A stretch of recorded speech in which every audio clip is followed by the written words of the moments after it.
Looking for an iconic Cleveland music venue that features premier entertainment, spirits, and food? Well, look no further than the Brothers Lounge. They offer a variety of live entertainment acts weekly, along with a diverse selection of beer, wine, and fine spirits, not to mention Chef Wynn's food menu, which has been crafted with traditional American fare with a modern twist. So come on out and enjoy the warm hospitality and make some new friends right here in your backyard.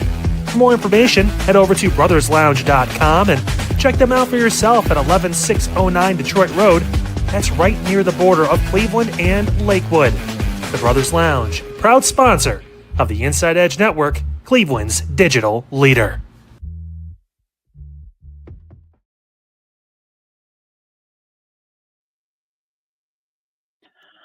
Welcome to the main event here on the Inside Edge Net. The Guardians suck, the Browns are about to suck, and the Cavaliers are trying not to suck.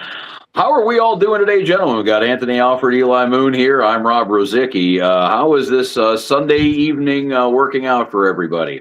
Well, Rob, we wish we could have came on here to start the show, Double A and I. We were really hoping. We talked Saturday at Brothers Lounge, of course, title sponsor of the Inside Edge Network. We appreciate them. Double A has some great voodoo pasta. We were talking, man, wouldn't this be so cool if we could have came into the main event tonight now, and talked to Rob on his birthday about the momentous occasion that is preseason week 1. The Browns have figured out some things, and well,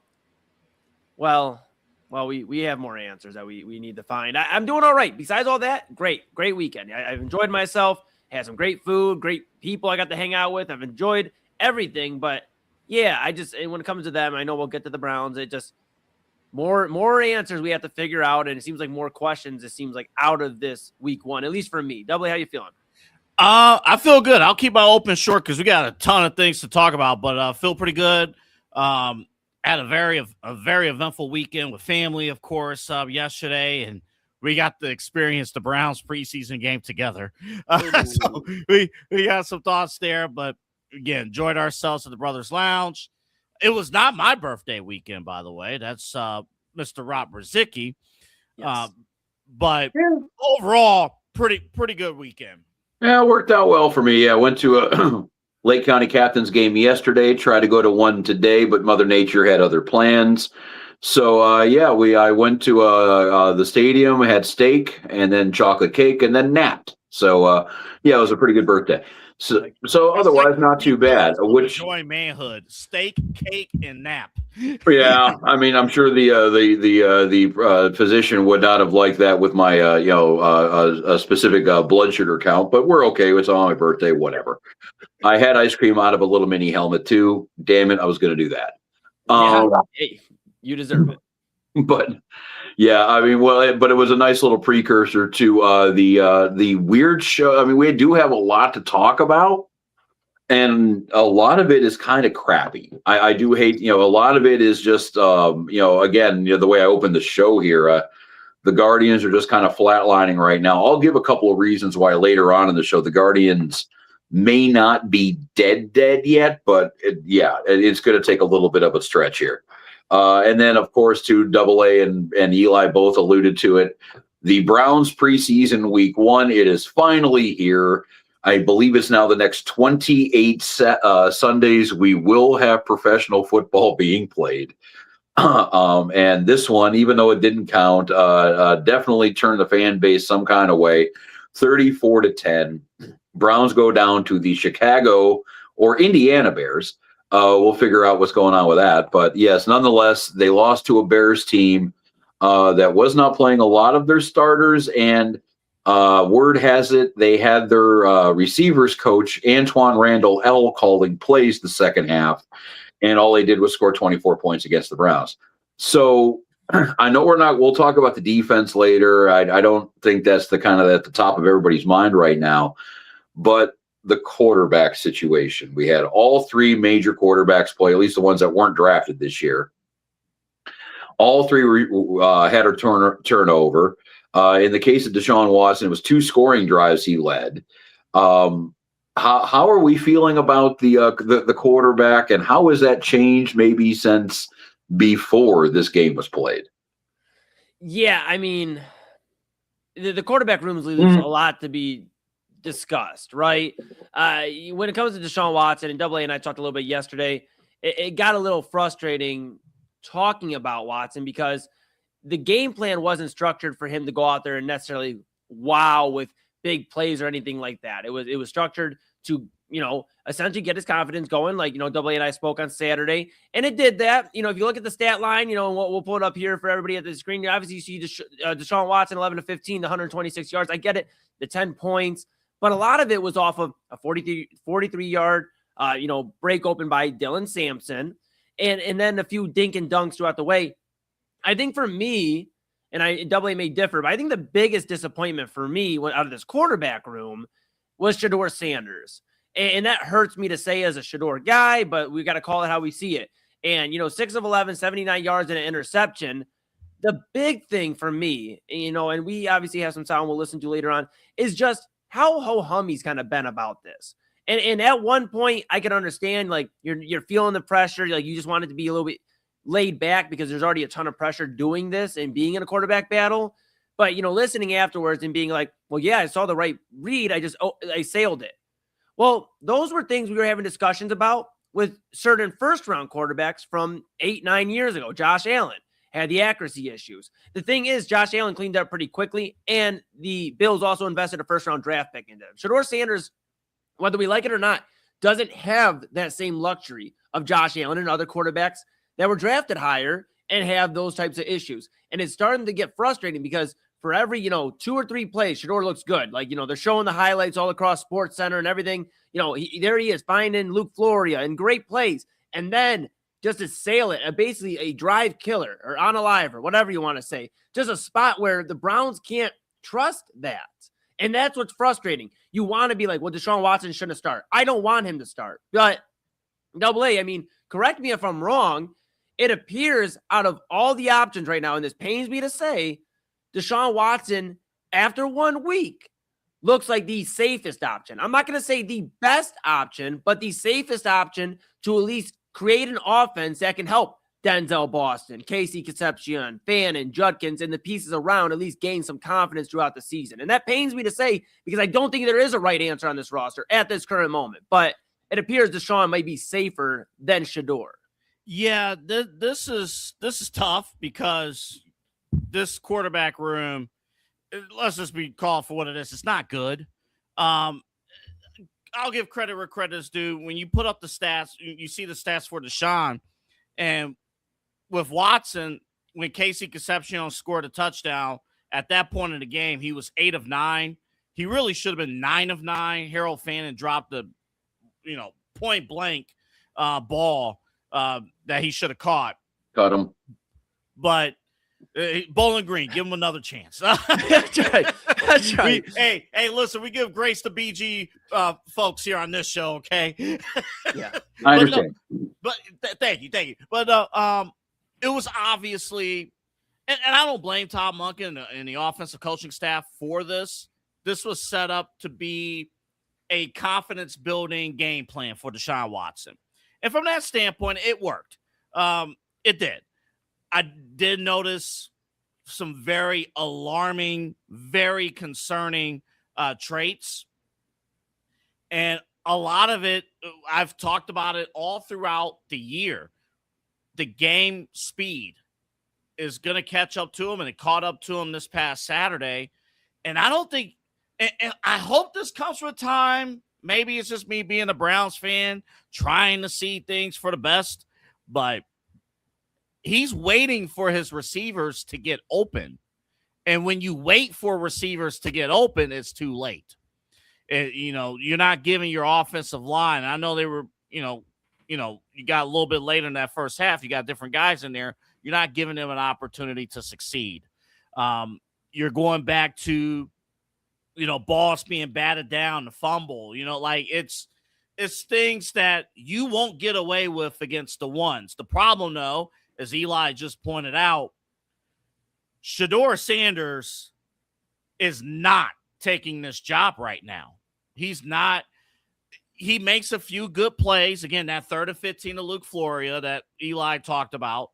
But then it's his problem last year. It's that for every 2 or 3 great plays or pretty good plays, it's the inexplicable interception. It's the, what are we doing? Why is he on the field? Like, what's the point of momentum if we're just, I don't care if the ball's wet or not, because he had these problems in August, November, and December. Like, if your ball is selling, you're not doing the things you need to do, you're not getting the ball released, you're going to turn the ball over. And no football coach likes that. So, yeah, I think this, Rob, I'm going to be perfectly honest. Unless Shedeur Sanders does the impossible and takes this job away, I wouldn't even mind if they named Deshaun Watson the starter tomorrow.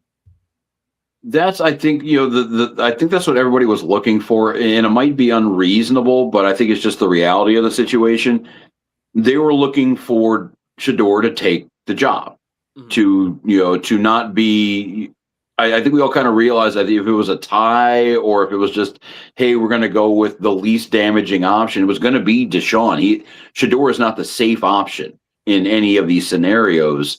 So yeah, it was going to have to be kind of a Russell Wilson in Seahawks camp against Mac Flynn, or that kind of situation where he would walk in and make obvious strides and obvious leaps, and it just hasn't happened. I think the best, and you guys kind of alluded to it, the best situation I think the Browns are in right now, or the situation they're in, is we have to design an offense and we have to design a system that will allow for the growth of these position players, of the Fannons, of these receivers, the running backs, and even the offensive line. Maybe if it is, a more run-heavy offense where these guys are more focused on, run protection, which is easier to do generally than pass.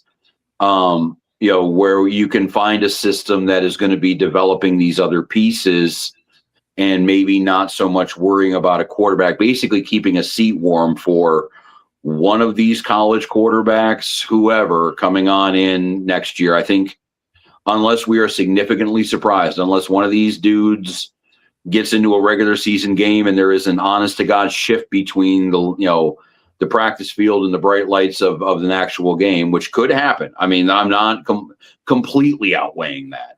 But unless that were to happen, I think the Browns are just kind of in a situation where they got to just make sure they don't stunt the growth of anybody else on this team at the expense of a pretty, we'll just say, pedestrian quarterback situation. Yeah, that's a very nice way to put that, Rob. I appreciate that, and I'm sure us as Browns fans appreciate that, because it's been rough to watch, and Double A obviously put. Not every team could have Drew Aller and Will Howard, so we're not gonna. This is your birthday. We're not gonna put up with all that. All right, look, we're not doing all that, man. Y'all had a great week, okay? Hey, they played a good half of football, which means they're going to go to Canton. So we all know this. Now, Double A had put a tweet out here to the group from Daniel Oyefuzi about seven hours ago or so about what the schedule is going to look like for the Browns. And this is what's concerning to me as a Shedeur fan and somebody who still would like to see him try to win this job. Actually, real quick, Eli, before you bring that point up, we have a cut from Munkin 01 explaining that plan. Let's go ahead and play that. Absolutely. Let's go ahead. Todd Munkin here. Oh, it was awesome. It was awesome. I mean, it was so cool. I was just talking to Jake about that, Coach Bajakian. I think we're going to go Shedeur Monday and Wednesday and Deshaun Tuesday, Thursday, but Thursday's really both. Yeah. So it's really, I'm meeting with Joe Brady here at 4, so it's just trying to get blocks set up in each, say it's rundowns. Can we get 16 plays where maybe we go 5 with the 1s, 3s with the 2s, 5 with the 1s, 3s with the 2s, and that means both quarterbacks will get 5 reps in each block. Rundowns, pass downs, red zone, 2-minute. Those kind of things we're going to work through here in 27 minutes. Yeah, in that, obviously, Todd Munkin did a better job than me explaining Double A, and the video was acting like the quarterback room right now, so it was acting a little funky. It's all good, though. We regroup, but yeah, I mean, that's concerning as a Shedeur fan. Regardless of how he looked, I know he didn't look great, but if you're a Shedeur fan that's like, well, there's still a glimmer of hope.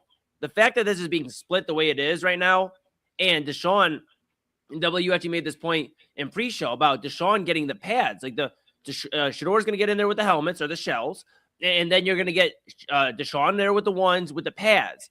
And then it's going to be Shador and then Deshaun splitting that time on Thursday. So there's a real chance that Shador Sanders is not even playing for a starting gig at that point based off how the joint practices go. That's what's concerning if you're a Shador fan, Robin AA.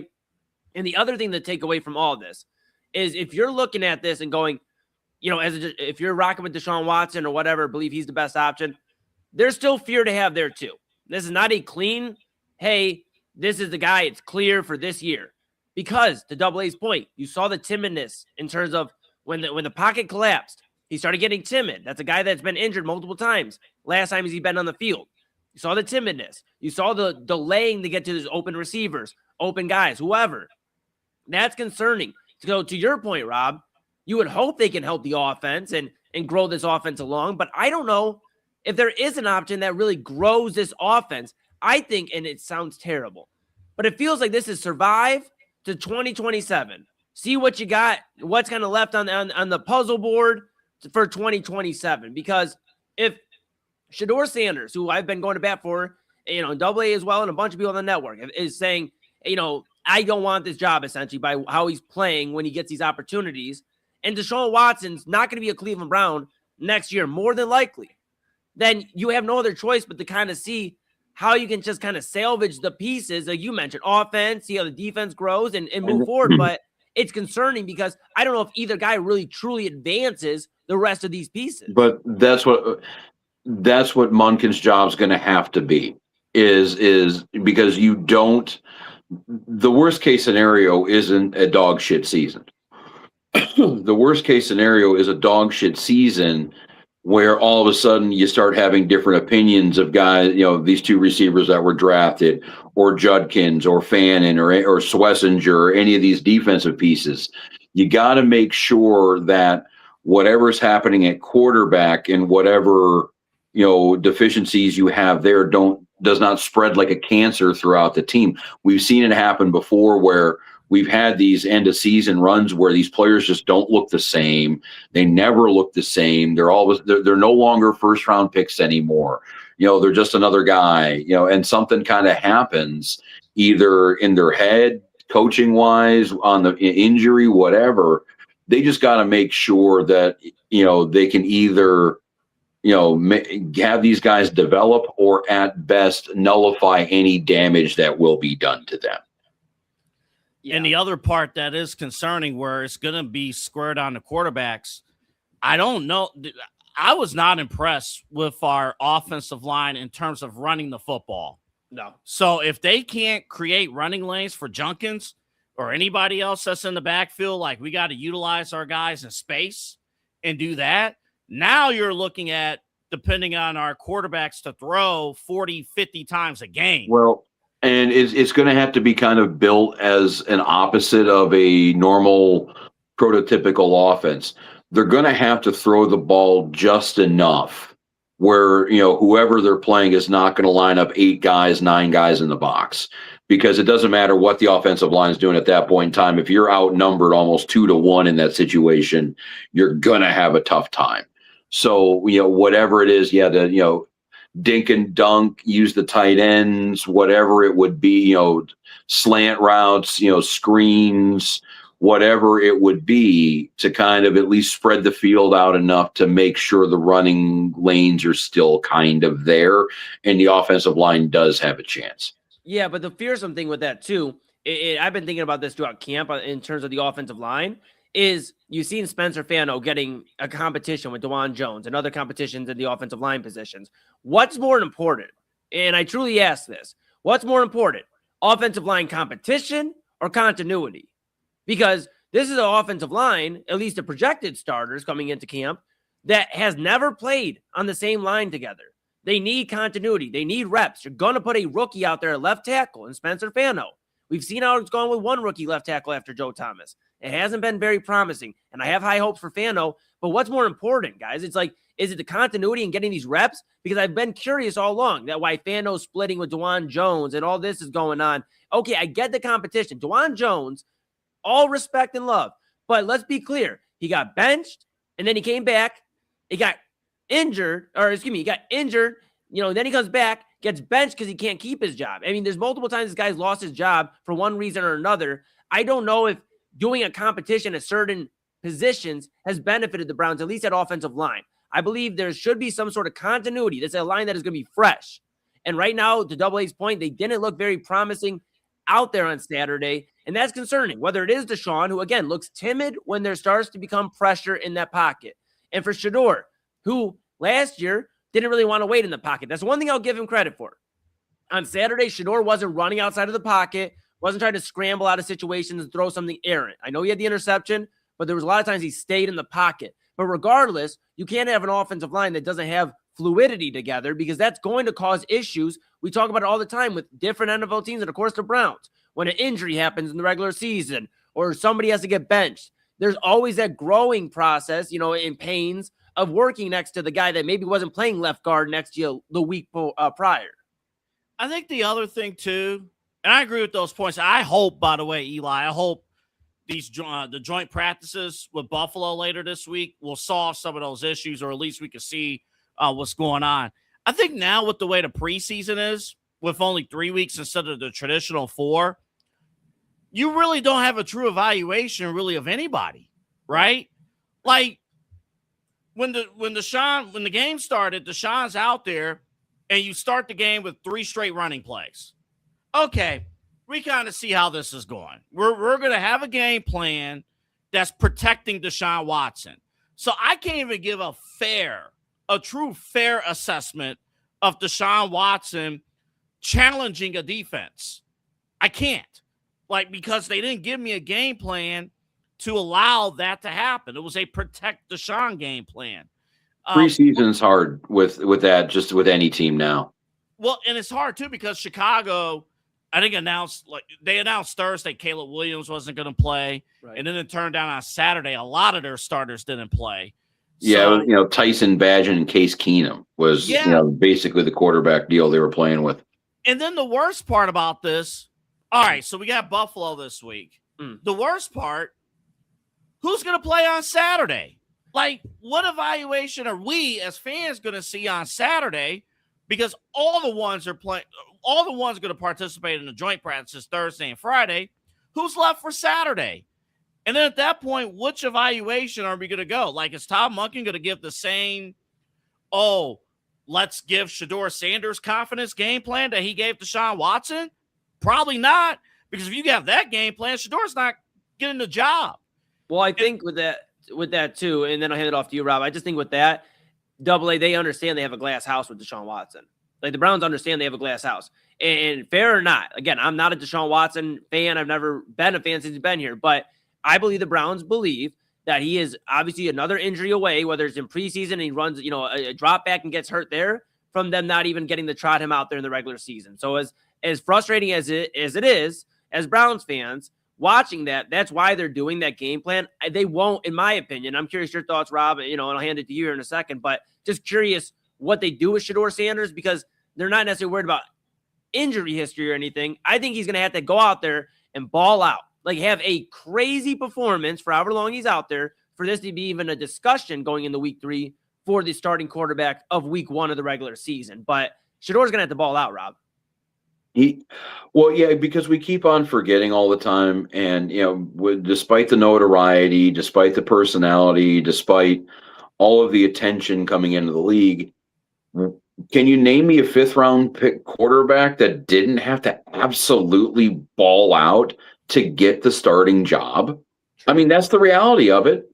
Russell Wilson had to look like the second coming of Matt Hasselbeck to take that job out in Seattle. You don't get a surprise 5th, 6th-round quarterback, coming out of nowhere and taking a team like this. If you do, it's Tom Brady and Tony Romo are the only guys that really come to mind in the modern era anyway. So, he's going to have to ball out.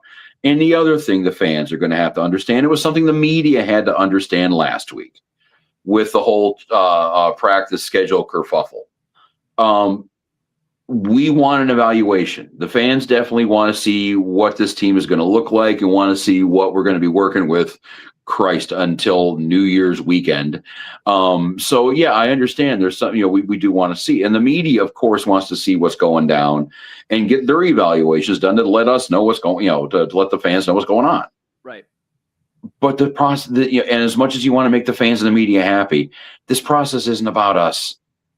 Right now, it's not. It's, and the only thing we can really do at this point in time is with a first-year head coach who we do not have a track record on, is either trust or not trust the process that he's going through that's going to give us a quarterback, at least to start the season, and deal with it. Because again, I think, we're frustrated as fans and as media that we're not seeing the evaluations happen in training camp or in the preseason games. That's what these joint practices are for. That's where they're looking at these guys really, hardcore day in, day out. Yeah, we can criticize the practice schedule throughout the week. We'll see how that's going to shape out and work out. But, that's where they're going to get most of the hardcore data and hardcore tape, going down. It's not going to be in the preseason game. It's not going to be in front of fans in training camp. So we're, I know we want results. I know we want a decision. I know we want information, but we're going to have to just tap the brakes a little bit and let this process play out. Because again, it's kind of, we're sifting through the dumpster right now and trying to find the best goodwill save we can. That normally doesn't happen overnight. One thing I know I'm not waiting to say, Dillon Gabriel sucks. I'm not waiting to say that. I mean, you want to talk about dude, what are you doing out there? Who are we? I can give the football slip excuse with Shedeur because, Shedeur was on. By all indications, he did make the right read. The ball slipped. It sold. The problem is he needs to stop doing that. Dillon, why? And this is where it goes back to, you can question the Browns and whoever made the call, Kevin Stefanski, whoever made the call to select this kid in the third round. I'm sure he's a good guy. I'm sure he's somebody who, again, if for whatever reason, I'm just throwing it out there. Let's say Shedeur Sanders is traded if this doesn't work out, whatever. Fine. You can have Dillon as your backup. But this kid, he ain't it. I don't know what reads he's out there trying to do. The problem, too, he's undersized. So, I could give Deshaun an excuse. I can somewhat give Shedeur an excuse. But, Dillon, you're going up against the threes. You're going up against guys who's trying to make the NFL, and you can't make simple reads and run an offense. When can they just get the 5th-round pick from Atlanta that will come over here for Dillon Gabriel, the only other team that has a more dog shit quarterback situation right now than the Browns? Because good or bad with the Browns, at least these two dickheads are staying on the field.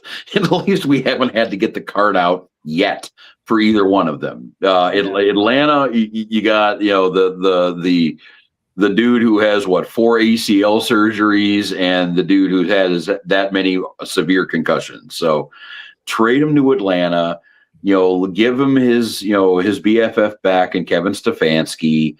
Everyone will be happy, really, except for Falcons fans. And I'm not too worried about them on my priorities at this point.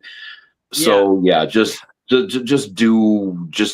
get it done. If you can get a 5th for Baker, you can get a 5th for Gabriel. Come on. Just let's stop with the Dillon Gabriel. I've been seeing that all over social media, the Dillon Gabriel, and look at him. He should be getting first team reps. Let me say something. If you were out there advocating for Dillon Gabriel to get first team reps, hopefully what we saw on Saturday has completely silenced that. In fact, I would be advocating for more Taylon Green reps throughout camp. And of course, as camp goes on, you won't see much of those, but I'd be advocating for any reps going to Dillon Gabriel to at least be split at the very least with Taylon Green. I mean, we know what we got with the guy. He's undersized and he can't throw the football.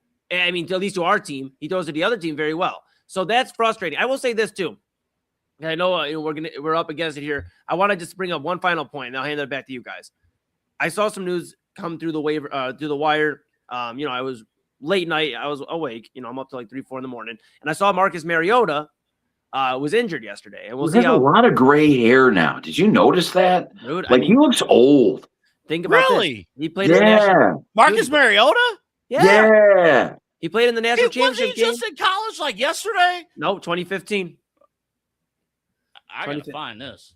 Yeah. No way. So Well, he'd be early 30s at this point. Yeah. I think, and he was a 4-year starter, I think, 3 or 4 year starter at Oregon. So I'd be curious to see how. Yeah. So my thing with Mariota is he's looking. My thing with him is he just got injured yesterday. Washington already has a shaky quarterback room with Jayden Daniels. Of course, the injury history there with Jayden Daniels, and then Mariota being out, and there's already an injury history there. I'm just saying, and there's a few other teams that obviously open up. AA brought up, about, the potential of, if Shedeur Sanders is on this roster going into the regular season even, I would not put it past the Washington Commanders, regardless of how this quarterback camp goes, as long as Shedeur, if he doesn't win the job, I could see him ending up in Washington, backing up Jayden Daniels, as that's the closest opportunity he will get to getting back into a starting role. My goodness. Wow. That's Mariota? Yeah, that's him. He was hurt yesterday. Oh, man. Yeah, that's good stuff, man. How hey, time welcome to the flies. Gray Hair Club, buddy. How time flies. dude. But Well, it he was is the next big thing for Tennessee back in the day. I think that's where he originally landed. Yeah, And that was, I Tennessee. think, 4 big things ago for Tennessee. Yeah, he walked in. He walked in. It was first game. He walked so Will Levis could run. Yeah. Him versus Winston.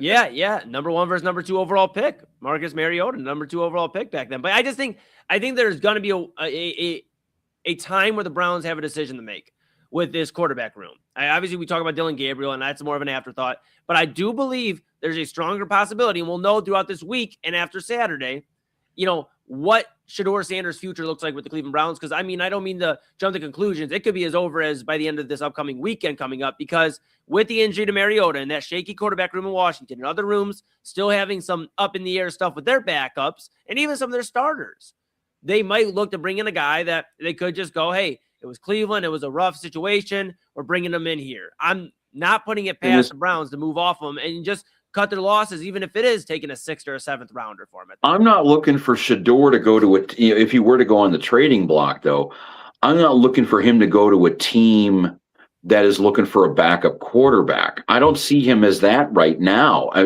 He's either going to be good enough to be the starter or he's still a project. That's kind of where I'm, so I don't think it'd be a team looking for a backup. I think it'd be like a Sean McVay, quarterback whisperer, guy who can develop dudes, who would grab them and, kind of take them under the wing for, Kyle Shanahan, have him be the 3rd stringer behind Purdy or something like that, and have him kind of go back to quarterback school, a la Sam Darnold, a la some of these guys who have kind of, flamed out early on, who were 1st-round picks and not 5th-round picks, keep in mind that. Yeah. But maybe go to somebody that would be able to kind of develop the game a little bit more and don't have him worrying about trying to take a starting job right now. But to that point, real quick, Double, I just want to make this point that there's from the Sanders camp alone, they've mentioned that, there wasn't a lot of appeal in the draft of going to back up Lamar Jackson in Baltimore. That's the reason I bring up Washington, Rob. Well, then the last 2 years have happened, though. I get it, but they're still going to stand strong on that point. Whether it's right or whether it's wrong, they're going to stand on that point. And if they have any sort of say, and if the Browns try to do justice by Shedeur, which they don't owe it to him. I'm not saying that, but if they try to work it out that way, Washington would make a ton of sense because of the uncertainty injury-wise in that quarterback room for him to see the field again. I hesitate to ask you guys this question, but would you guys? I applaud Todd Monken for having a plan. He's been fully transparent with his plan. I do applaud Todd Monken for that. Would you guys hate it if he just named Deshaun Watson the starter tomorrow? I wouldn't. What else is being done, though? Like, what there has to be another move announced, I feel like, in that quarterback room for me to have some certainty moving forward. Like, are you making a corresponding move and moving off of 1 or 2 of those young guys? Like, well, what are you doing?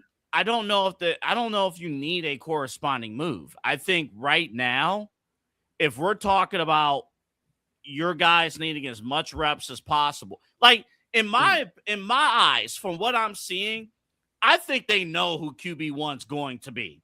I know everyone wants to be fair about the situation, and I get it and I respect it. But if you have a good idea of who your QB1 is going to be, you're catering the practices towards the guy you want as the starter, having Watson do the full pads, lead the joint practices and stuff, then I think you're in a position where he needs as much reps as possible with the ones. Whoever's going to be the one. Yeah, we're going to hit that point pretty soon where, like, you're going to need as many reps as possible to get ready to go, because clearly we need it. So, like, yeah, that's why I don't see this thing going, at the most extreme any longer than maybe through this weekend and what the Bills and that whole situation. So, like, because they're going to need a full week going into a game, preseason or not, that they know who the damn starter is, because we're hitting a point too where the team is going to, like, kind of need to know, like, it's who's the commanding officer in this whole platoon here, like, so like it's going to happen sooner than later. So to Double A's point, I wouldn't be angry if they pop Deshaun as the starter now, or the same way I would be about Shador. Like, make a decision. Just, the earlier you make a decision, the happier I'm going to be, because, I think if they don't trade anybody and if they can't keep this room intact, both of these guys are going to get a look. Dylan Gabriel's going to get a look. I'm sure there's going to be a free agent out there on a free agent list of quarterbacks that we're going to bring in off the street. What are is there any help of free agent quarterbacks coming in? Is there any? I'm glad you asked. What does the waiver wire look like? I think there's a Garoppolo wandering around. Speaking of guys that are old now. Yeah, I'm sure it's pretty deep. Let me put my glasses on. Let me get ready myself here. Okay, let's take a look at the NFL free agents right now. The best 2026 NFL free agent quarterbacks is per Sharp Football Analysis. So keep in mind, guys, the best options here. Now we have Jimmy Garoppolo, Jeff Driscoll, John Walford, Clayton Tune, Dorian Thompson-Robinson, Tim Boyle, Jake Hayner, Desmond Ridder, Diego Pavia, Trevor Siemian. End list. That's the end of the list. You guys can respond now. You guys can any about any of those guys. John Walford, Clayton Tune, anybody? Dorian Thompson, DTR. I mean, we're talking about UFL and Diego Pavia is the funniest one. I think he'd be the only person that could really just make put a cherry on top of this shit Sunday. Hey, Dylan Gabriel would be out there. He'd be like, I'm better than this guy, though. I'm definitely better than this guy. Like, what that is I'm, and I don't have the practical experiences. I'm sure they feel kind of the same way, like, a soldier in battle does, and you get, the message on the radio that no help is coming, that you are on your own. You are not getting air support. You are not getting reinforcements. You and you alone are going to have to figure out a way out of this mess. That's what that tells me. And that being said, if the injuries go the way that they do, this season is primed and ready to go for one of those gentlemen to get picked up off the street in week 11 and randomly have to start a game either that week or the week after that when somebody else snaps or blows out or throws too many picks or whatever the hell. Yeah, no, you're right. You're right, Rob. And my last thing on this, I know we got to go to break. My last thing on this. My point being, if the Browns get the number one overall pick, the fans are going to earn it this year. Oh yeah, you're damn right. And my last thing is, as you gear us up for break, Rob. But my last thing on this, and I'll probably talk about this on primetime throughout the week, is the one thing to keep in mind. And I'm not saying you should be worried about it if you're a Browns fan or the head coach or whatever, front office, whatever. But we have seen quarterback battles where the fans have wanted one guy and the team has wanted other. And it becomes, obviously, in Double A's touchdown at the home crowd, not rocking with Deshaun Watson. That's why I believe Shador Sanders, if he does not win the starting job, will not end up as a Browns quarterback in the regular season, at least not very long. With injuries that come up and everything, the Browns are going to decide, let's just move forward. Because if this is 2 years in a row, he hasn't won the starting gig, and he's going to come in and do basically relief middle of the year if it looks bad for Deshaun Watson, I don't believe the Sanders camp is going to be for that. And I don't think the Browns are going to want to hear the fans' noise when they're trying to just get to 2027, it appears, at quarterback. I understand it with the fans, and I get it. Listen, it is what it is. And Deshaun has major red flags in terms of play. Shador hasn't earned it. I agree. To this That was point, my Shador thing, is Sanders like, has not why earned do an we- opportunity to start. Right. Why I do agree. we care that what Shador's camp thinks other than Dion is a part of it? Who has no power in this situation? He's a 5th round pick. How many other 5th round picks camps are we worried about how they handle a decision? I get it. I'm just telling you that's how I stand on it. I believe that they are going to make enough noise because the last name is different than any other 5th rounder that we've talked about here in Cleveland. And because of the notoriety of Dion, I'm not saying it's right or wrong.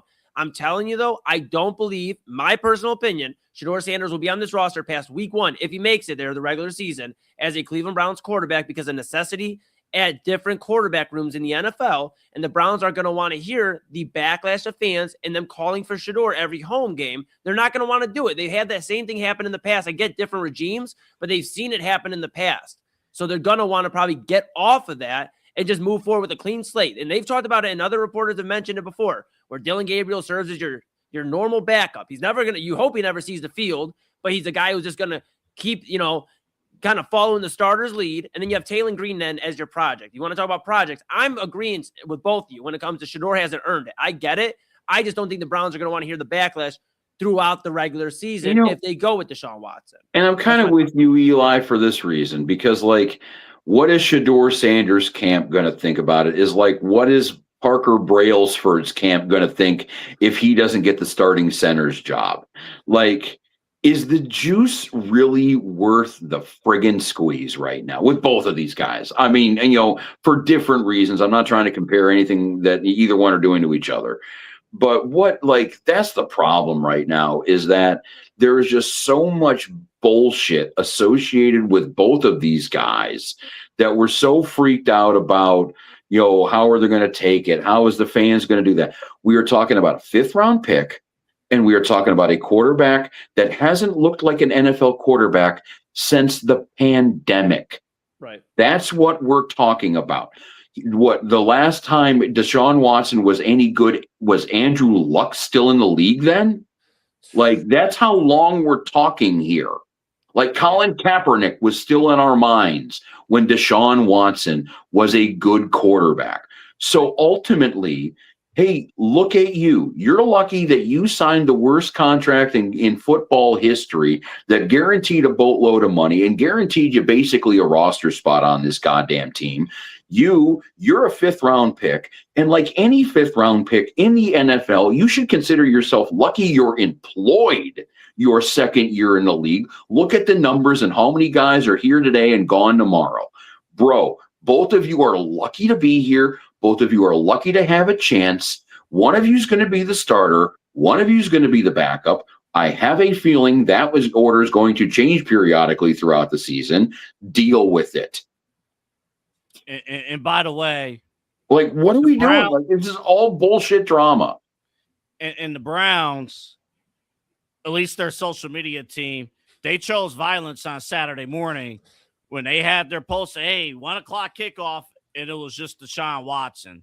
So I don't think they really care anymore about public perception. And ultimately, if both of you, with a gun to your head, had to bet every bit of your possessions on the following choices here for the Browns starting quarterback in 2027, Deshaun, Shador, somebody else.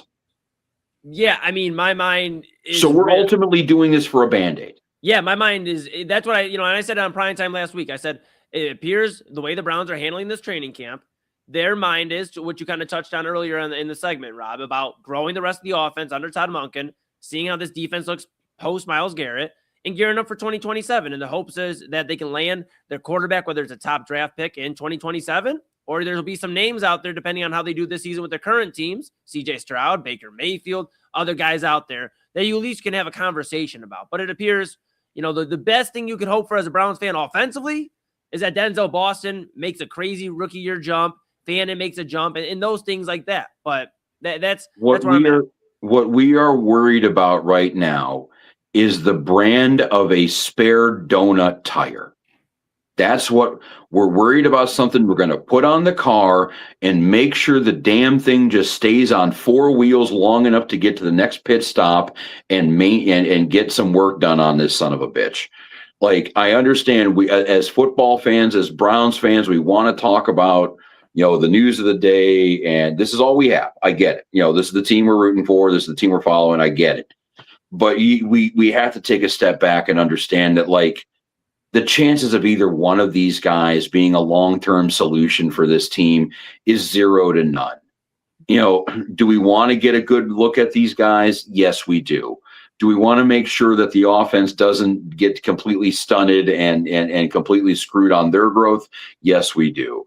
All the other bullshit is aside. They're 2 guys that are lucky to have jobs in the NFL. Let's just, it's not like, if they cut Shedeur, how many teams are going to be offering him a contract? Do we think it's going to be half the league? Do we think it's going to be a third of the league? Do we think it's going to be 2 or 3 teams? Let's slow our roll, guys. Let's just calm down. Speaking of calming down, after that Browns conversation, I think we all need to calm down. Let's take a quick break. Let's hear a word from our fabulous sponsors. AA, Eli, you go get some water. I'll smoke them if I got them. And then, yes, we'll reconvene in a couple of seconds here. We're going to keep going with the football here for a little bit. We got some Guardians combo coming up a little bit later on in the show. News and notes, of course. And then, obviously, too, and we should probably feel bad, gentlemen. We did not take a moment of silence 5 minutes into the show out of respect for Jayden Daniels or Jayden Daniels. Sooner than later, I'll get number 5's name right. We'll get into that bullshit, too. And obviously, figure out what we've learned, too. This is the main event here on the Inside Edge Net. I'm Rob. We got AA, Eli Moon, and we will be right back. Give me 5. Looking for an iconic Cleveland music venue that features premier entertainment, spirits, and food? Well, look no further than the Brothers Lounge. They offer a variety of live entertainment acts weekly, along with a diverse selection of beer, wine, and fine spirits, not to mention Chef Wynn's food menu, which has been crafted with traditional American fare with a modern twist. So come on out and enjoy the warm hospitality and make some new friends right here in your backyard. For more information, head over to brotherslounge.com and check them out for yourself at 11609 Detroit Road. That's right near the border of Cleveland and Lakewood. The Brothers Lounge, proud sponsor of the Inside Edge Network, Cleveland's digital leader.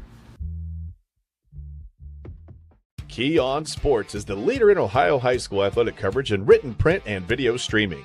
From the latest news and results and written content to the high school football game of the week every Friday, Key On Sports has you covered.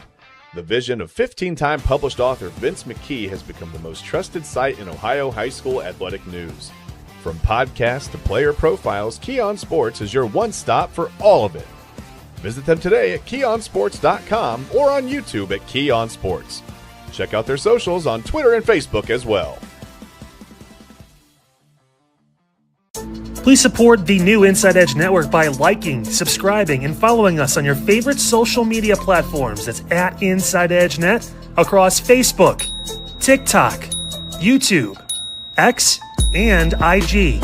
And don't forget to download our new app over on Roku. And as always, thank you for supporting your favorite shows on the Inside Edge Network, Cleveland's digital leader for news, talk, sports, entertainment, and mental health. Fanatics isn't just our name, it's who we are. Loyal, passionate fans, dedicated to our favorite teams and to the sports we love. That's why we're honored to be able to offer fans the world's largest collection of official sports apparel and sports jerseys from all leagues, teams, and players you love. We feature a wide selection of gear from every league, including the NFL, MLB, NBA, NHL, and NCAA merchandise, which allows us to serve fans of football, baseball, hockey, basketball, lacrosse, soccer, golf, and everything else that gets your heart pumping. Go to InsideEdgeNetwork.com under our Partners section to find our link to check out all of what Fanatics has to offer. Fanatics, a proud sponsor of the Inside Edge Network, Cleveland's digital leader. Clean energy, bold flavors, no jitters. See why people won't shut up about Dubby. Whether you're starting your workday or getting ready to exercise, W Energy helps you lock in and focus. Over 15 different flavors to choose from. Order W Energy right now and find out more information by checking out our partners page on InsideEdgeNetwork.com. Also, use that promo code InsideEdge10 to receive 10% off your order. W Energy, your energy-focused sponsor of the Inside Edge Network, Cleveland's digital leader. Discover our collection of handcrafted candles made with clean, minimal ingredients. Every product thoughtfully created in small batches free from harmful toxins for mindful everyday indulgence. Imported coconut soy wax with natural wood wicks to offer long-lasting burn and rich fragrance. Find out more about Alley Rose Fragrances by checking out their link on our partners page at InsideEdgeNetwork.com. And if you're a first-time customer, use the promo code InsideEdge20 to receive 20% off your order. AlleyRoseFragrances.com, a proud sponsor of the Inside Edge Network, Cleveland's digital leader. All right, we are marching towards mid-August, and hopefully you guys had a great weekend. We talk about the Browns and how they looked against the Chicago Bears. And a big week for the Cleveland Browns. They're going to have joint practices with the Buffalo Bills. So we'll break down how the quarterbacks look. We'll break down how the rest of the roster look. Tom Monken's first preseason game as head coach of the Cleveland Browns. How's the operation of the offense? That's a big topic of discussion. We'll get into that coming up. Also, the Guardians, did they get any kind of a W this past weekend? We're in some troubled waters here with our baseball team. I hate to say it like that, but it is true. And also, we get you ready. Week 1 of high school football. This is an exciting time of the year because 2 days are done. Now it's getting yourselves ready for the cause, all of that stuff. We are excited. We're back with you. Another great week to be great. Midnight Run comes your way Monday night, 11:30, right here on the Inside Edge Network. Clean energy, bold flavors, no jitters. See why people won't shut up about Dubby. Whether you're starting your workday or getting ready to exercise, W Energy helps you lock in and focus. Over 15 different flavors to choose from. Order W Energy right now and find out more information by checking out our partners page on InsideEdgeNetwork.com. Also, use that promo code InsideEdge10 to receive 10% off your order. W Energy, your energy-focused sponsor of the Inside Edge Network, Cleveland's digital leader.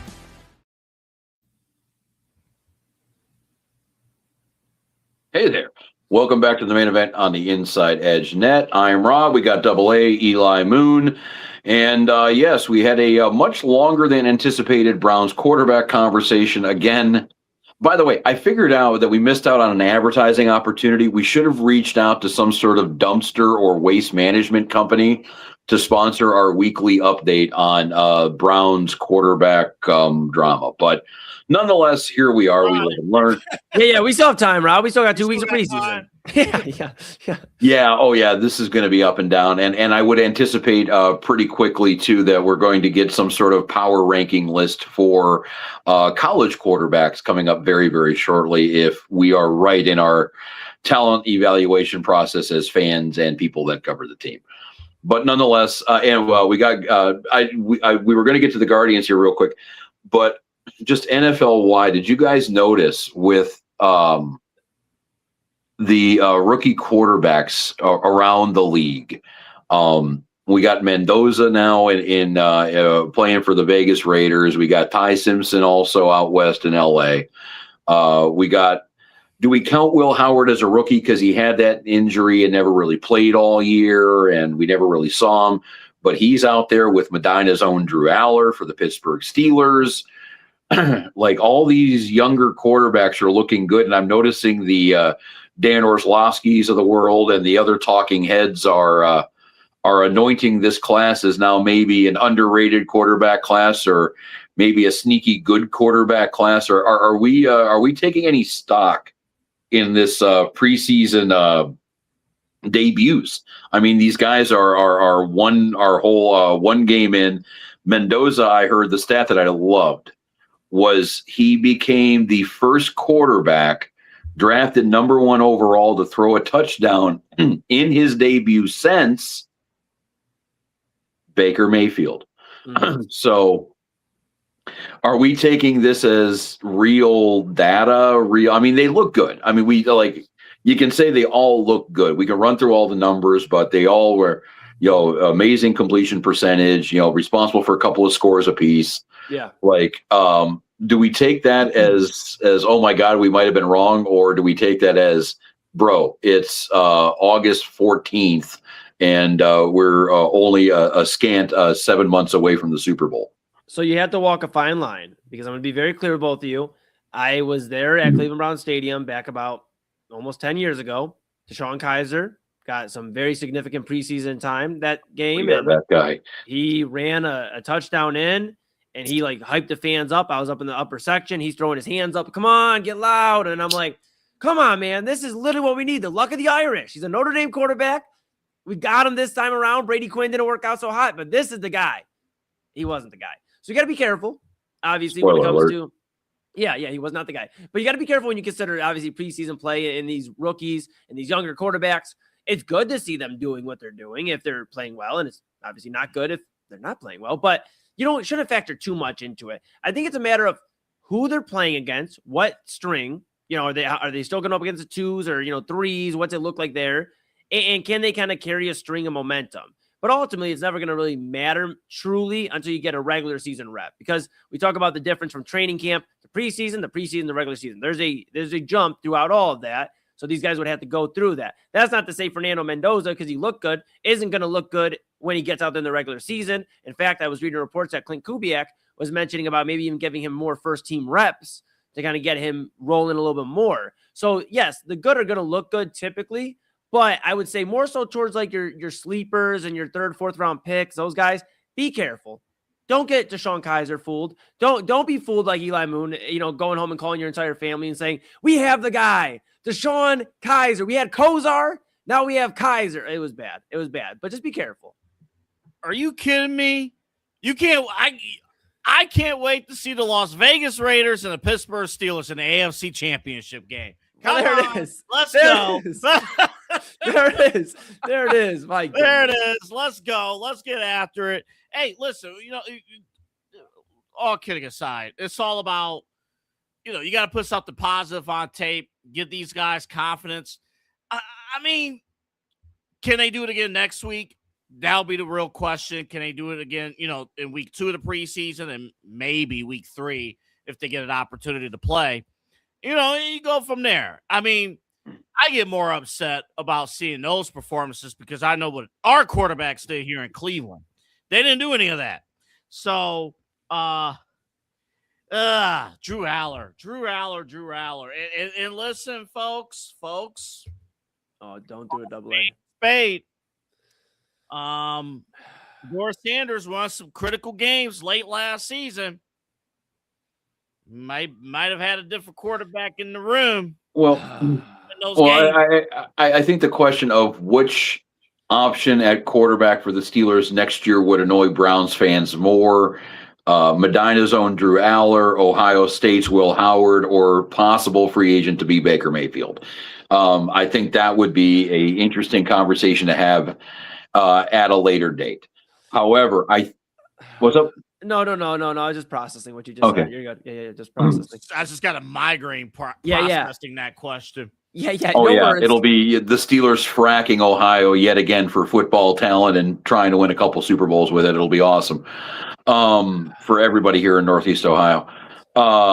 Just take Trubisky and move on with your day, okay? Damn. Yeah. We tried that one. It didn't work. I'm sitting here muttering, dang it. Like, I don't even have a strong point to bring. I'm just going, dang. Where is Trubisky anyway? We didn't throw him on a list of pending, the free agent quarterbacks off this. Is he? I think he might be. The Browns might actually be seeing him coming up. I think he might still be Josh Allen's backup. But what? I think you're right. No, he's with the Titans. Okay, I think we need at some point in time to have a game of 2 of name that backup quarterback. But I think when it comes down to these rookies, you look at the commonality between all of these rookies. Mendoza in Vegas with Mike McDonald.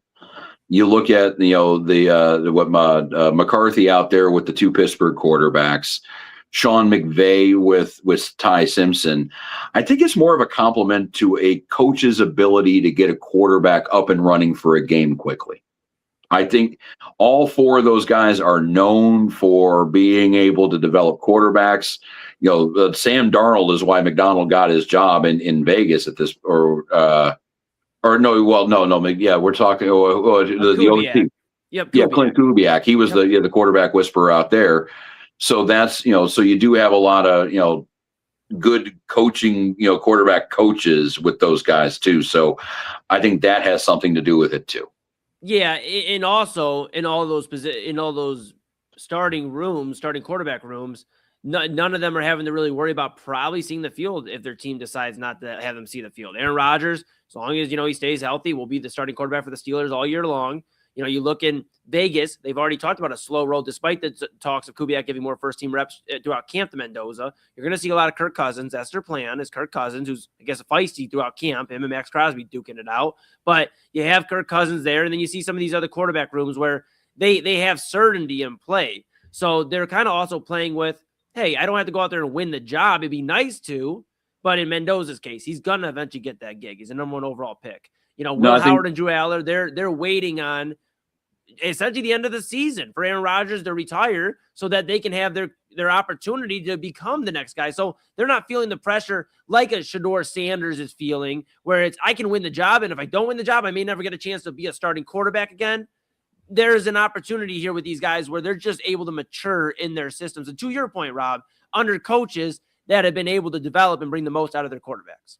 Yeah, and I think out of that bunch, Mendoza probably has the best chance of starting quickly. And it's nothing against Kirk Cousins, but the way you kind of describe, him starting to get these reps, first team reps in practice, it seems like Mendoza, number one overall, you can expect that out of him, is doing kind of what we want Shedeur to do and taking the job. Yes. I think he's giving the coaches no other option than to, promote him at this rate, no matter what you invested in Cousins. Because, he's all, maybe Simpson too. He'll be expected to take that starting gig sooner than later too. But, a lot of these guys are, they're in the incubator. They're not really expected to kind of do anything quickly. But yet, like with Mendoza, though, the plan has always been, he will be the starting quarterback of that team eventually. So if the future's now, the coaches will look around and say, hey, all right, the future's now, let's do it. Because they'd rather have him play than not. Right. Like if he can handle it, they'd rather have him play than not. Right. And I think there's also with those younger guys, there's a sense of urgency. To be fair, to not any NFL game film, you just have college game film.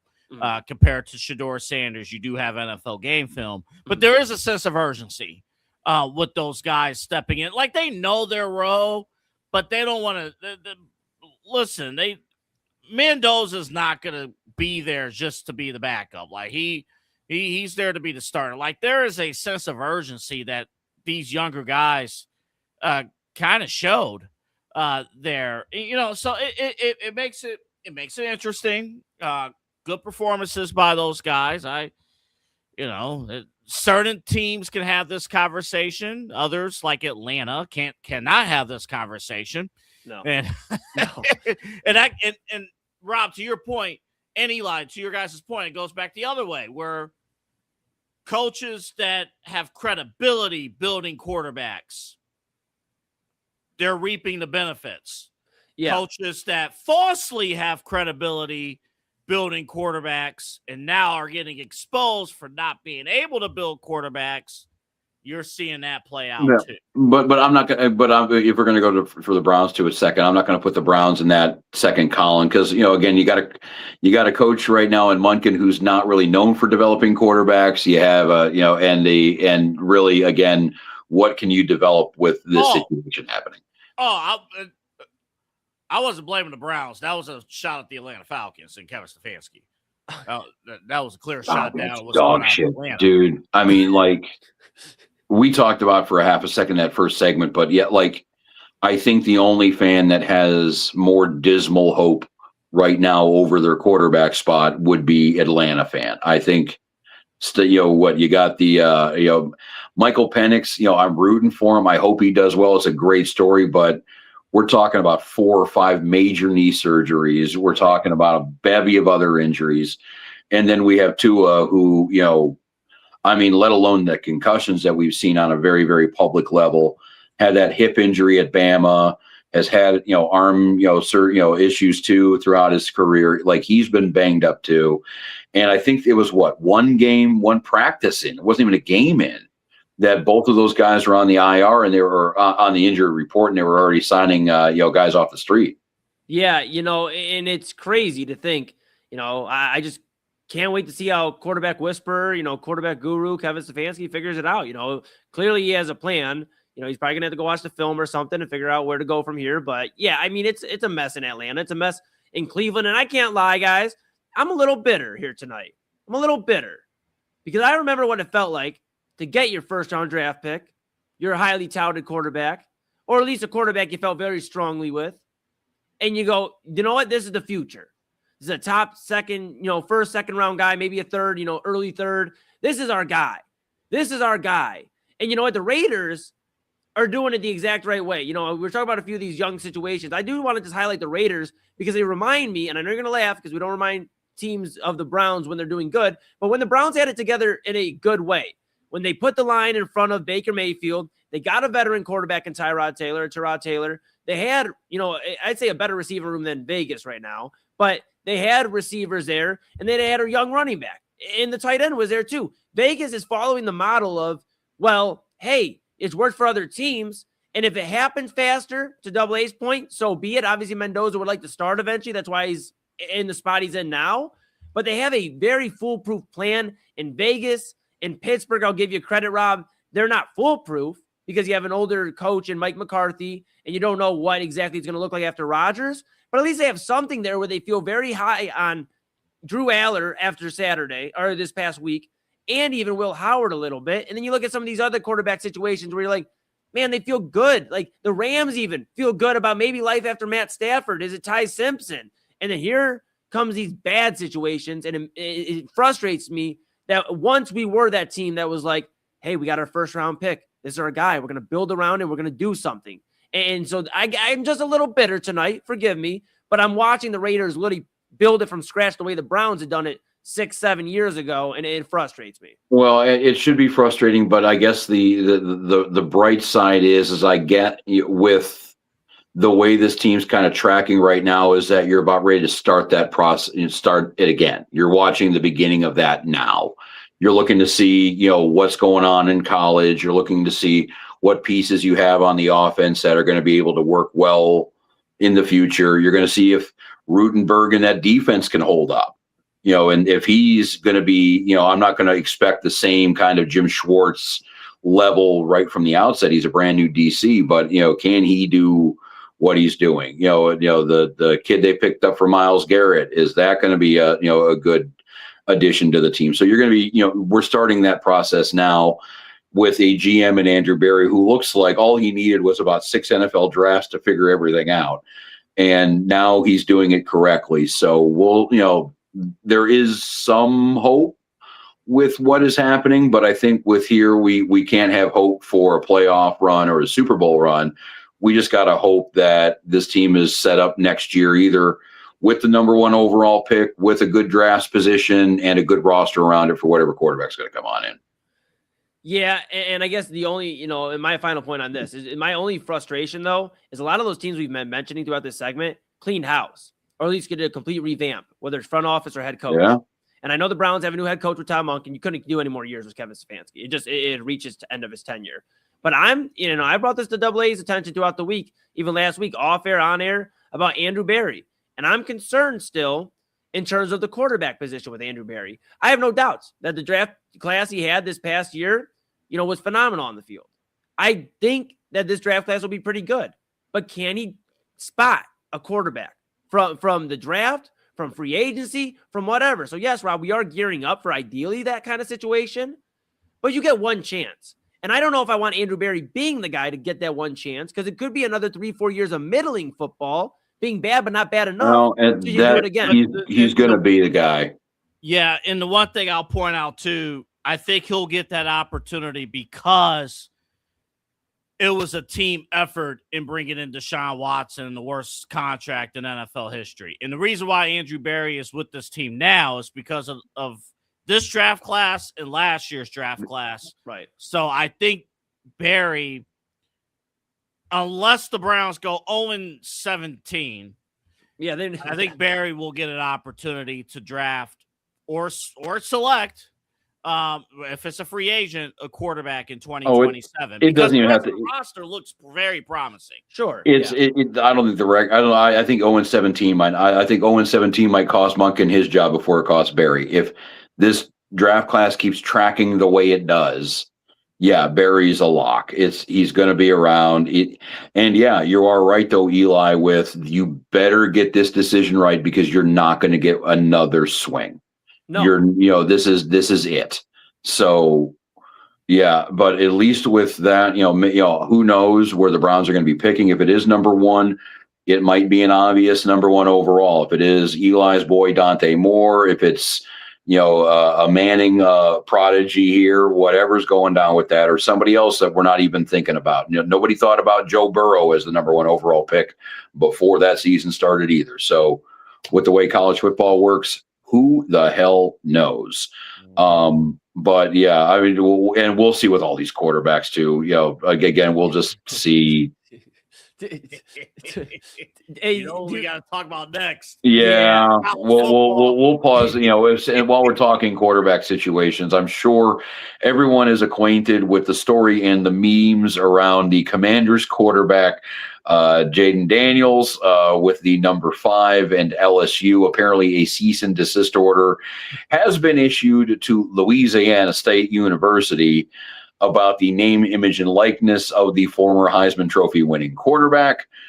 And the internet had a reaction. And it all came down to the fact that the number of Daniels 5 was going to be issued to another player due to a promise in a recruiting visit.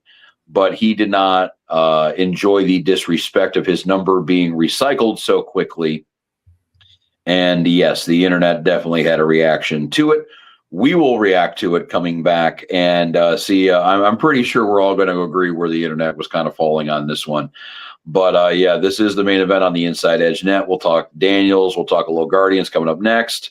Also, too, we got news and notes to figure out what we've learned and try to get you out of here at some kind of decent hour. Again, main event Inside Edge Net. We got AA. We got Moon. I'm Rob. We'll be back. Dine, drink, and dance at the premier spot in town. It's time to check out all of what our friends over at the Brothers Lounge have to offer. Everything from weekly live entertainment, a wide variety of different beers, wines, and spirits, and an expertly crafted American fare menu with a twist courtesy of Chef Wynn that'll make your mouth water. So, what are you waiting for? Head over to the Brothers Lounge at 11609 Detroit Road or check out their website, brotherslounge.com, to learn more about what you've been missing out on. Brothers Lounge, proud sponsor of the Inside Edge Network, Cleveland's digital leader. Whether searching for a baseball autograph by your favorite World Series slugger, a signed football by an iconic Hall of Famer, or the jersey of a world-famous soccer star, you've come to the right place. Here at sportsmemorabilia.com, the web's leading source for authentic sports memorabilia, you'll find more than 500,000 authentic products from nearly every professional sports league, team, and players. Not only will you find your next prized sports possession with ease, thanks to superb customer service and tremendous site experience, you'll have satisfaction and peace of mind that every product listed comes complete with a certificate of authenticity and is fully backed by the sportsmemorabilia.com lifetime authenticity guarantee. Check out sportsmemorabilia.com by heading over to the partners page on our website, InsideEdgeNetwork.com. SportsMemorabilia.com, a proud sponsor of the Inside Edge Network, Cleveland's digital leader.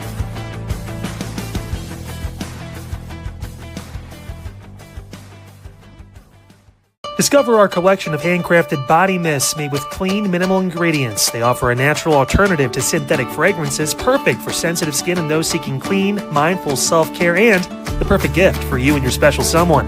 Learn more about all Ellie Rose Fragrances has to offer right now by clicking the link on our partner page at InsideEdgeNetwork.com. First-time customers use that promo code InsideEdge20 to receive 20% off your order. EllieRoseFragrances.com, a proud sponsor of the Inside Edge Network, Cleveland's digital leader. Monster Moments Photography is a husband and wife wedding photography team based in Cleveland, owned and operated by Inside Edge Network's very own Ryan Mosser and his wife Hallie.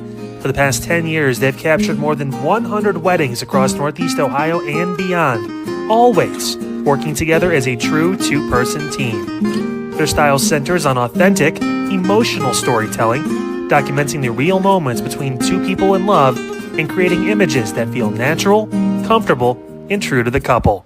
Rooted in Northeast Ohio, but inspired by their travels, Ryan and Hallie bring a warm, personal approach to every wedding day. Their work blends experience, consistency, and a genuine passion for helping couples relive their best day through timeless photography. Learn more by checking out Monster Moments Photography's link on our partners page at the InsideEdgeNetwork.com website. Monster Moments Photography, a proud sponsor of the Inside Edge Network, Cleveland's digital leader. Find us on InsideEdgeNetwork.com for the latest information on your favorite shows, personalities, and network partners. Plus, we have a merch shop. That's right, we have network polos, t-shirts, champion jackets, hats, and bottles. Rep the network. Every purchase supports independent sports and entertainment media. Thank you for your support from all of us here at the Inside Edge Network, Cleveland's digital leader for news, talk, sports, entertainment, and mental health. Looking for an iconic Cleveland music venue that features premier entertainment, spirits, and food? Well, look no further than the Brothers Lounge. They offer a variety of live entertainment acts weekly, along with a diverse selection of beer, wine, and fine spirits, not to mention Chef Wynn's food menu, which has been crafted with traditional American fare with a modern twist. So come on out and enjoy the warm hospitality and make some new friends right here in your backyard. For more information, head over to brotherslounge.com and check them out for yourself at 11609 Detroit Road.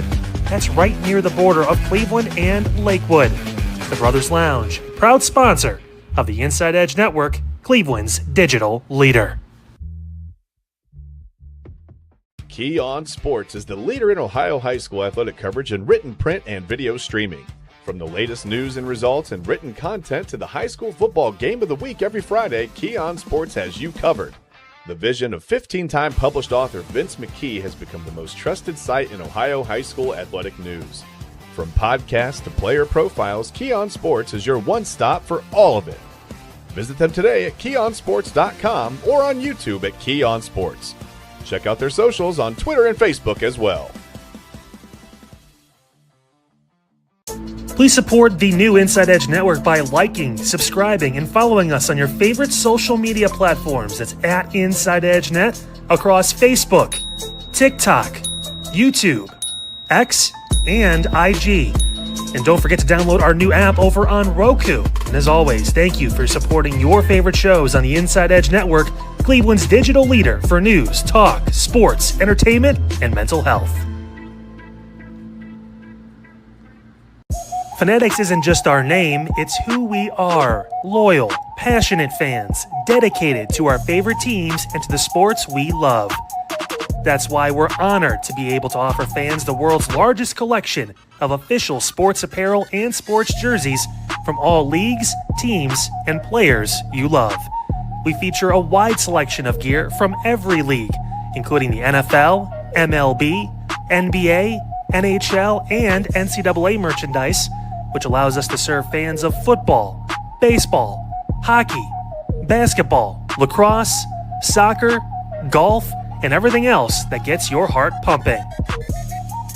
Go to InsideEdgeNetwork.com under our Partners section to find our link to check out all of what Fanatics has to offer. Fanatics, a proud sponsor of the Inside Edge Network, Cleveland's digital leader.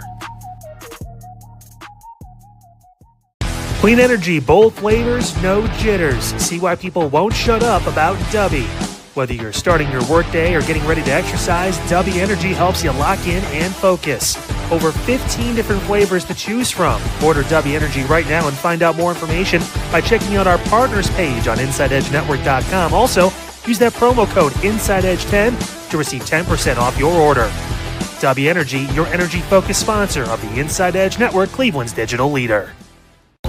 Discover our collection of handcrafted candles made with clean, minimal ingredients. Every product thoughtfully created in small batches free from harmful toxins for mindful everyday indulgence. Imported coconut soy wax with natural wood wicks to offer long-lasting burn and rich fragrance. Find out more about Alley Rose Fragrances by checking out their link on our partners page at InsideEdgeNetwork.com. And if you're a first-time customer, use the promo code InsideEdge20 to receive 20% off your order. AlleyRoseFragrances.com, a proud sponsor of the Inside Edge Network, Cleveland's digital leader.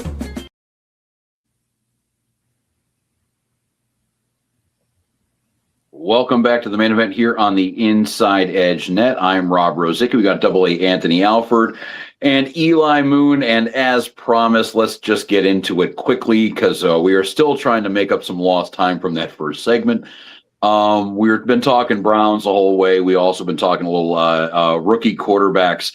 There is another quarterback who does not play for the Browns and is not a rookie, who is making a lot of headlines right now, and that is the quarterback of the Washington Commanders, Jayden Daniels. We teased it last break, kind of described it a little bit. He has sent a cease and desist order to Louisiana State University, that is a school he played for a season, won the Heisman Trophy there. But an August 5th letter was sent to the Tigers athletic director, Verge Osbury, who might have the best name in college sports. Yeah. They cannot use his name, image, or likeness while advertising or marketing the team. And that stems from the fact that they gave away his number to another player, DJ Pickett, a transfer portal corner. In his second year in college football, he will be wearing 5 for LSU. He is a highly touted transfer. They want him there.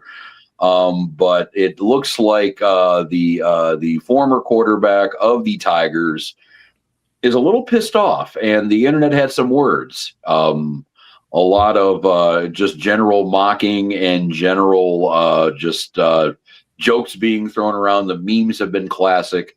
What are we thinking about this one, gentlemen, with the fact that the quarterback of the Commanders in his third year, which from what I hear is a pretty big year when it comes down to young quarterbacks in the league, caring about what his college team is doing and what numbers they're issuing out? Yeah, I think Jayden Daniels is picking the wrong battle right now. Yeah, I think he is picking a battle that really shouldn't even be a discussion right now. It's a guy, like you said, Rob, to your point you just brought up. This is the third year for Jayden Daniels. It's a lot of times where we see quarterbacks being talked about for their fifth-year option, whether it's going to be picked up or if they're going to sign a new contract or if they're just going to kind of let it play out and go from there. Jayden Daniels had a strong rookie season. They went to the NFC conference, the conference championship, right? They also had high hopes in year 2. Injuries and things like that got in the way, but this is a really important year 3. And, I just mentioned about how Mariota went down. There's really no safety net for the Commanders. So really all eyes are on Jayden Daniels when it comes to Washington, and a team that really is hoping that they can get back to at least playoff talk and maybe in the mix there. But wrong battle for him to be choosing. This is the guy that literally played one season at LSU, didn't win a national championship. I know he won the third Heisman in school history. I get that. But he didn't win a national championship, and there's been other guys that have had their jersey numbers worn literally the year after. Like, I don't know, the number 1 overall pick for the Raiders, Fernando Mendoza, whose number is being worn, I believe, this year by Indiana. You've seen in the past. Tim Tebow's iconic Florida jersey number 15, has been worn by Florida players. So, we've seen this done before. I think Jayden Daniels and his camp is absolutely tripping right now. They are picking the wrong battle, and I think they're losing a lot of goodwill. Remember, Jayden Daniels was a guy a lot of people were picking to be the next star of the NFL after his rookie season. Hey, this guy just took him to the NFC Conference Championship game. This is a guy that can literally guide them for the next 10, 12 years. And now we're talking about a pivotal year 3 and a bunch of noise from a year you spent in college. I just think it's a silly battle to have, and you better hope you do well this year. And that's not, it's up to you. It's, Jayden Daniels, not on me, but hopefully you do well, because if not, the critics are going to be even louder. And if you have a bad year, you're definitely not getting signed to a contract extension, which means you're playing essentially for your 5th-year option or maybe a smaller contract in year 4. That's where I would be at. I don't know who in the camp. I kind of have an idea, but I don't know who in the camp, we don't have an exact name that said this, but whoever's giving Jayden Daniels this, information or speaking on his behalf is doing a pretty poor job of it, because this guy went from one of the most likable guys in the NFL. And I'm not saying he's one of the most hated, but it's definitely all right, bro, are you serious, man? Do something. Like you had one good year in college, and that's not to discredit him. He's a good player. You had one standout year in college, and you're acting like you should be heralded, where some of the guys I just mentioned have done more at their universities and haven't had their numbers retired. That's my thought. I think here, and there's an uncomfortable conversation we're going to have about the last point Eli just made about who might be. We're about 2 minutes away from that. There's an uncomfortable because, I'll just say this. I think, first off, there's a ton of battles that college athletes, college football players especially, being the biggest revenue drivers in college sports, there are a lot of battles they can pick, and a lot of battles where I would be on their side, and a lot of battles where they should have more of an advantage over. This ain't one of them. This is not one of them. I would discuss it with the guys. I'm like, I don't know how many jersey numbers I even remember, and I think a lot of it across the board in sports, I think a lot of it, honestly, is because sports these days are very transactional. Very. I was even thinking from a pro standpoint, I'm like, how many players play for more than one team? Like, Right. if you can remember somebody playing for a team, Michael Jordan, number 23. I know you had the couple years with the Wizards. That was after retirement. But basically, one team, number 23, Michael Jordan. Well, he wore 23 with the Wizards, too. And with the Wizards. He had that little kerfuffle, I think, the year he came back with 45. But, yeah, I mean, we all know that was a technicality. It wasn't his choice. Right. But I think, though, overall, because in the pros, players are transactional in terms of where they're going. We don't have that many Tom Brady staying with one team for 95% of their career, with New England, where number 12 makes sense. So that's the pros. Now, when you get to college, where most rosters, you have 85 to 90 players on your roster, where in most cases you have offensive and defensive players with the same number. So we're going to strike one particular number from the record because you were only there for 1 year. And Jayden Daniels, by the way, guys, from reports, it seemed like he wanted this to be brushed off. Like this was going to be a little bit of a, we're going to take care of this on the side. Don't worry about it. You know, when we get to week 1 of football season, you won't even talk about it. But no, this is a huge deal. You got me, Rob. You got us on this show defending Lane Kiffin. I was thinking that we found a situation so preposterous that Lane Kiffin is actually the good guy. And my thing, and you mentioned the transactional nature of this whole beast, and the fact that college football is now transactional, just like the pros. It's hypocrisy in a lot of ways. That whenever the player has to abandon a team and go to a new situation, hey man, it's just business. You know, I'm looking out for me and my family. I'm looking out for my career and my legacy. I'm looking out for me. It's business, right? That's all it is. But whenever the team does the same thing and move on, and it's not because they had, it's not like they didn't cut Daniels. I mean, he just, ran out of eligibility.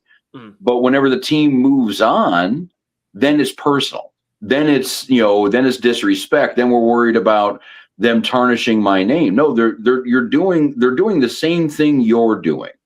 And that's worrying about for their own best interests, which again goes back to business. So if it's business on one side, why isn't it business on the other? And and again, we're talking about literally the most frivolous detail of a career. Like we talk a lot of numbers with careers. We talk about passing yards, touchdowns, wins, Super Bowls, all pros, interceptions, all those numbers we talk about, completion percentage. But yes, of course, we, when we're shooting the shit in the garage, having a couple of beers or whatever, okay, greatest number 12, greatest number 2, greatest number 7, whatever you want to go with. But it's meaningless. Right. Are you meaning to tell me that Terry Bradshaw would have won the same amount, different Super Bowls if he wasn't number 12? Or, Dan Marino would have won a Super Bowl if he wasn't, the number he was. So, ultimately, we're talking about the most frivolous, dumb detail of a career. And, I'm even rolling my eyes that, the corner that they brought in who's wearing 5, one of the things that lured him in was that they promised him 5. It was that important to that player, too. You know, when he's sitting here going, I've worn it for my entire life, so on and so forth. Okay, I get it, but again, we're haggling. Like I feel like Allen Iverson talking about practice. Yeah. We're talking about numbers, folks. We're talking jersey numbers, folks. Like, yeah. and Now, this is a week old now. Yeah, the only thing I would say about Pickett and I don't know. Obviously, we haven't heard anything about maybe why the number means a lot to him. I think it is kind of crazy that determined it a little bit, but it may mean something in terms of family or whatever. Some guys pay homage to their family, so maybe it's something he's worn because of something that's happened in his life. Whatever. I'm just trying to make reason or sense why he would want that number as badly as he did. But here are two things. One, it's clear as day. Eli, real quick, let me answer what you just said here. Quoted from ESPN. Yeah. Pickett said he worn that number his whole life since he was 4 years old. It's the number I was promised by LSU. I wish Jayden the best, good player, and he did real good here. So that's all. So that was it. Yeah. Just curious if there's like some more meaning behind that double. I know he had wore it, his whole life. I'm just curious, some people choose it for like, a family member they rocked with or whatever it is. I'm just curious if there's like deeper meaning there too. But regardless, LSU's policy.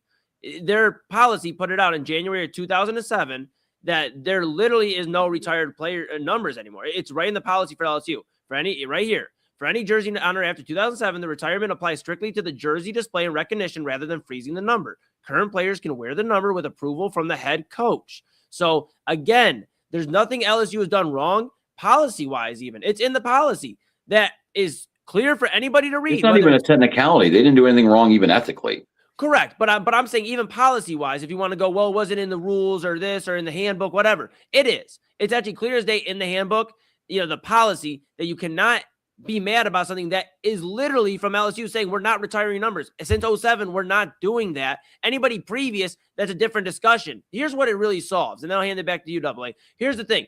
The thing that could solve all this, guys, is a ring of honor. We see it here in Cleveland Browns, obviously, and I know the numbers are usually attached, but even if you put the names up and put the number, you could have the number up multiple times on a ring of honor and not retire the jersey. That's, I think, where teams in pro, college, everything should shift to. Ring of honors. I know you made them make the font a little bit smaller for some of these guys. I get it. But that's how you're going to avoid some of these issues in the future because this is literally crazy. We talk about football stories that take up time before the regular season. This is it. And this is disparaging one of the young quarterbacks in the league, and it's his own doing, his own camp's doing. Yeah, I was going to say, let's not make Daniels sound like the victim here. No, he's not. He's him and his camp are the reason why this is a story. Again, though, the sentimentality kind of gets thrown out. Everyone talks about, was there a connection with the number, family thing? Like, what if I'm a baseball player and I wanted to wear my dad's number, who, I lost young and he was a hero of mine, but his number's 42. Right. Guess what? I might have to wear 24 or 84 or some derivative for 42 divided by something. Right. Yes, that's just how the cookie crumbles. Right. But things, it happens. And, if you're lucky enough to get the number, you're lucky enough to get the number. But again, this is what we're talking. And and we're now, in Daniel's case, he was dumb enough to, his camp anyway was dumb enough to, put this letter out there to get pissed off about it. And now it's his own doing. There's nothing to talk about in training camp. So guess what? We're devoting an entire segment of a show that I'll guarantee you, if this story popped up in week 7, we'd hit it in news and notes and move on with it because it'd just be a funny thing and there's other shit to do. Mm-hmm. So while we're sitting here in training camp and there's not much else to talk about, he just decided to make himself look like a douchebag in front of the entire NFL fandom. And all right, we're not beating around the bush. Who represents Daniels? Mama not Daniels? A conventional agent. Yeah, it is. Sorry. Yeah. He is kind of in the Lamar Jackson camp where it is family, and from all accounts, his mom is pulling the strings on this. Yep. Okay, I'm gonna just say this: I love my mom. I love my mom to death. I'd do anything for my mom, and if I was in trouble, and she's like, I have a belt, you about to get a whooping. I don't care if we're taping this show. I'm going to have to step out and get punished. That's just that. Yep. I don't care if age doesn't matter. With that being said, under no circumstances would I want my mom, who I love dearly, to be in a business capacity of that function, because it's two different things between mother-son in that family relationship and now business. Because if I was advising Jayden Daniels, I would tell him he would have to fire his mom. Because like there's a difference between should not happen. There's a difference between feeling like your client has been disrespected and feeling like your baby boy has been disrespected. It hits completely different. And I think it was Magic Johnson. Somebody asked him for a basic bit of business advice, and Magic Johnson obviously has done well post playing. And he said that any sort of pitch that he gets, if it's a sports team for billions of dollars, if it's a couple $1,000s for his buddy's startup, a bar, whatever, if the key people in the equation, the people running the business, the inner circle, are family, he balks. He walks away, because then all of a sudden you're not the CEO because you're good at being a CEO. You're the CEO because you're the owner's brother. You are not a high level executive because you're good at your job.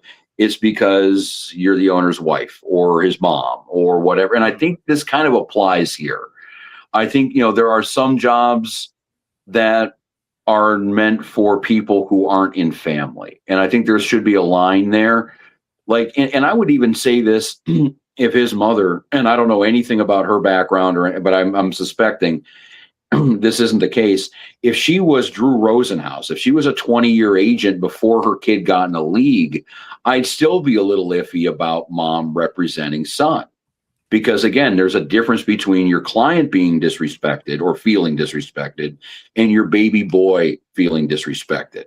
The last thing you need as an agent is to let that mama bear instinct kick in, because what's good for the boy in that situation may not be good for business, and the agent's job is to figure out what's good for business. Yeah, exactly. And there's a lot of things to take away with this too, with this Jayden Daniels stuff. Another thing I'm reading here, I was reading over the last week, right? With this going on, there's a contractual 180-day post-college grace period for LSU to stop, using his NIL, or using his likeness for, NIL. If they had such a problem, which is why this looks even crazier, because it all happened after the number 5 was issued.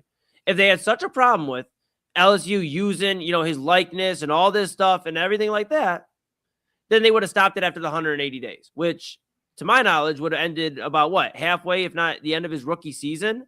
So this is just like a whole big shitstorm, for lack of better words, where there's a lot of holes to poke through in the argument. And what I will say, I was just looking up, Rob, because we were talking about Mama Daniels and her background. She does have an MBA in entrepreneurial businessship. Her degree's in hospital administration. So again, she has entrepreneurship a little bit, but again, to your point, she's educated. I'm not saying she's dumb or anything like that. This is not right. To both your points, she's not the Drew Rosenhaus, the Rich Pauls of the world that have been doing this on a day-to-day basis for different agents and things like that are going in and out in these different business meetings. So all respect to her. She's definitely a knowledgeable woman, but she's putting her son in a very bad spot, and it's hard to recover from this. We talk all the time for different reasons about off the field stuff coming onto the field. And Jayden Daniels and his camp, more importantly, his camp, has put a ton of pressure on the guy before the season even started. Nobody, let's be clear, nobody was talking this much about Jayden Daniels last week before all this stuff went down. It was when it did come up, hey, is Jayden Daniels going to have a bounce back year? How the Commander's going to look? And Laramie Tunsil's out at left tackle. How are they going to look? Now it's a whole, hey, the pressure's on Jayden Daniels. You think you're number 5, you think you're that dude, then show us. Yeah, nobody had a negative word to say about Jayden Daniels. If you did, it was football reasons and can he recover from the injury. But I do want to push back a little bit on the point that you made. I would even, if Rich Paul had a son. That's what I was saying. If she was Drew Rosenhaus. Because I'm not questioning the qualification. Obviously his mom knows what the heck she's doing. Right. Obviously. Right. And the same thing. But I think there's a difference between, I'll put you this way, a difference between a parent representing you and a best friend representing you. Like Rich Paul and Maverick Carter, they represent LeBron James. It's all business. They're within the best interest, and they're going to root for them to do well, but they can take emotion out of it and be completely business driven. And in their situation, they're peers. Like Exactly. they're shoulder to shoulder. No matter what, your mama's your mama. Like she tells you to do something, you're going to do it. Right, I get that. But I think that's why I was just saying real quick. I think in this situation, if we're and this is, we don't have confirmation that it was the mom. I just want to be clear that we don't have confirmation. It's but if just we hear, exactly, if we hear that it was mom leading the charge here, she thought like a mother and went with emotion first, and fathers do the same thing. This is not a sexist thing. The parent thought with their emotion first instead of business. Right. And I agree. And it's definitely a little bit deeper in terms of parent to son or whoever, right? I get that. But I'm just saying other guys have been able to navigate. I understand not a parent to son, but still navigate very close relationships and still handle business. So I don't think it would be any different if she had other representatives before. Well, but the thing to keep in mind as well is, yes, this is her son. This is also her first rodeo dealing with NFL teams, executives, things like that when negotiating these types of deals. Yeah, and how many first-time agents too? Like the first contract you negotiate in the NFL is going to be a quarterback max contract. Like right. That's we're hitting the ground running here, and then you also couple that, and I think this should not be ignored too. And you saw it happen with Lamar and his deal. That if you don't have a conventional agent, there's a couple of things that'll happen. Mm-hmm. It's not a conventional process to get the contract done. Right. There's not and it could be a different process for every person involved, but it's not one the GM or the owner is used to or can control or anything along that line. Mm-hmm. And then considering that, it is something the NFL behind closed doors, I'm sure they can't say it publicly. They don't want this. They want the conventional agents. They want the things done the quote unquote right, or at least the established way, because that's the way they can control those negotiations. They know the rigmarole with all these agents, with the way the process is done. If it's not a familiar process, then you do get more drama. Then you might have to pay out more money than you were expecting. It's not a process they can control. They want to control as much as they can. And you know what? If it's Lamar, if it's Daniels, whoever it is, they could have a superstar parent as an agent who does everything the right way, navigates the relationship with the child, navigates the relationship with the business side of things. It could be 100% dead on. And the way the NFL media and the NFL will work is they will find one little crack in that armor and exploit it and make them look crackpots, make them look idiots, make them look like amateurs. And this might be what they have been looking for. They don't want this process to be this way. They want the process, rightfully, wrongfully, indifferent, to be what it is, dealing with the union and dealing with a conventional agent working for a conventional agency. Well, let me be clear about this though too. This is going to be the norm though. The NFL can wish for that. This is going to become the new norm. Whether we love it or we like it or we hate it or whatever. That's going to become the new norm. And I know we sometimes, we dissect as sports fans and media, we dissect, hey, how much has NIL impacted this or that? Let's think about, these parents already were very invested. You're a parent, your son's going to college, your daughter's going to college, whatever. We'll use son for the case of the NFL route. You're going to college, and it used to be you're just excited about what school they're going to for school pride. And then they can go to the NFL and maybe you get into it. Usually you don't see that. But over the last 5 to 10 years, you've seen more moms, dads becoming more involved in the situation because of the NIL money they're getting in college. So they're already able to negotiate at an earlier level. And they have confidence and they have experience doing it. That's what I'm saying. That's what I'm saying. The best way I heard it put was that with NIL now, college football has about 500 Uncle Dennises with the Kawhi Leonard stuff. Exactly, because now it's not just as soon as you're out of high school, once you're making that decision. Sometimes when you're in high school.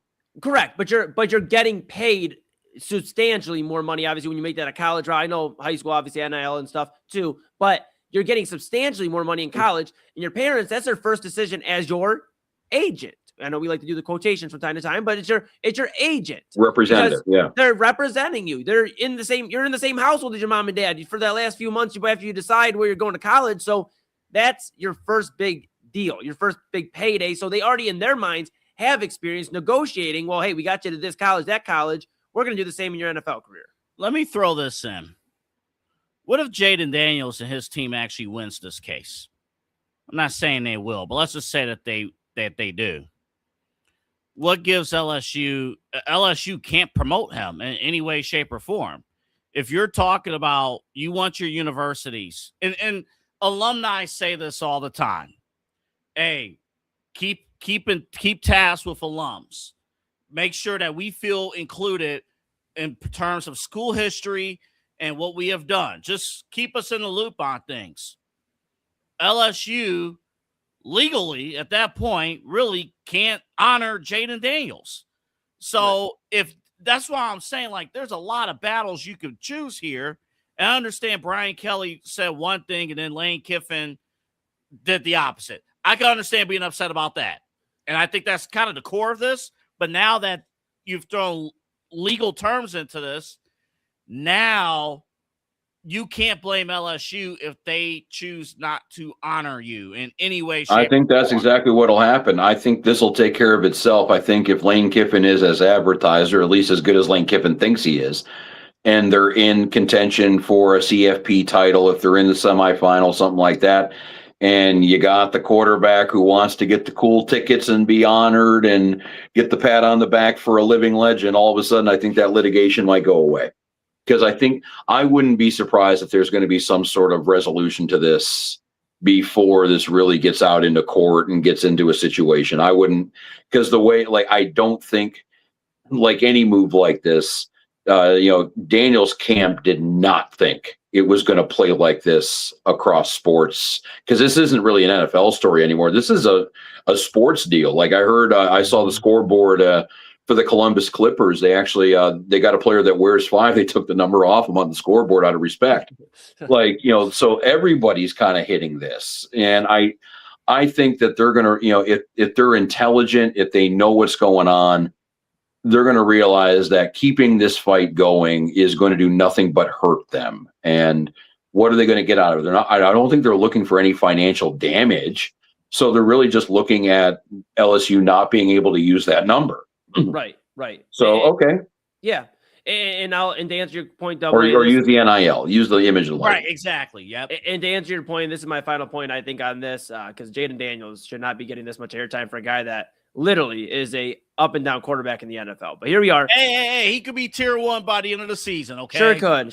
He could also be tier 4. He could exactly. But what I'll say is, if they do win the case, to answer your hypothetical here, AA, if they win the case, I think there's another route too. They could back up on it immediately and go, no, we want to be honored, during the playoff games, or his camp and them win, Daniels, the camp, they win this case. They sit sour on it. We did it. And then Jayden Daniels, when he's 50, 60 years old, and they're bringing back all, the LSU alums and everything, and he's not honored, then he's going to sit there like, damn, I really let my camp and everybody negotiate 40 something years ago for something I had to feel for the rest of my life. So he may win this case. There's also the other side where he wins this case. He goes, cool, I won. I don't care right now. I don't care. I'm in the NFL. Who cares? But when you're an older retired player and you only really have 2 allegiances as of right now, we'll see where the rest of his NFL career takes him. Mm-hmm. But you're only at this point going to be honored by Washington and LSU. That's really the only 2 places you can be honored. Arizona State isn't pulling out the red carpet for you for leaving them in the transfer portal. So this could be a case where he wins it and just sits on it like, I did it. And then later on in life, Jayden Daniels regrets some of the decisions that were made by people that he may not even be cool with when he's in his 60s. I like that. I like that. 2 final points for me. One on the comp tickets that Rob was mentioning. If he continues to go down this path and there is no settlement, he will not be one of the celebrities on the sidelines if LSU's in the college football playoff.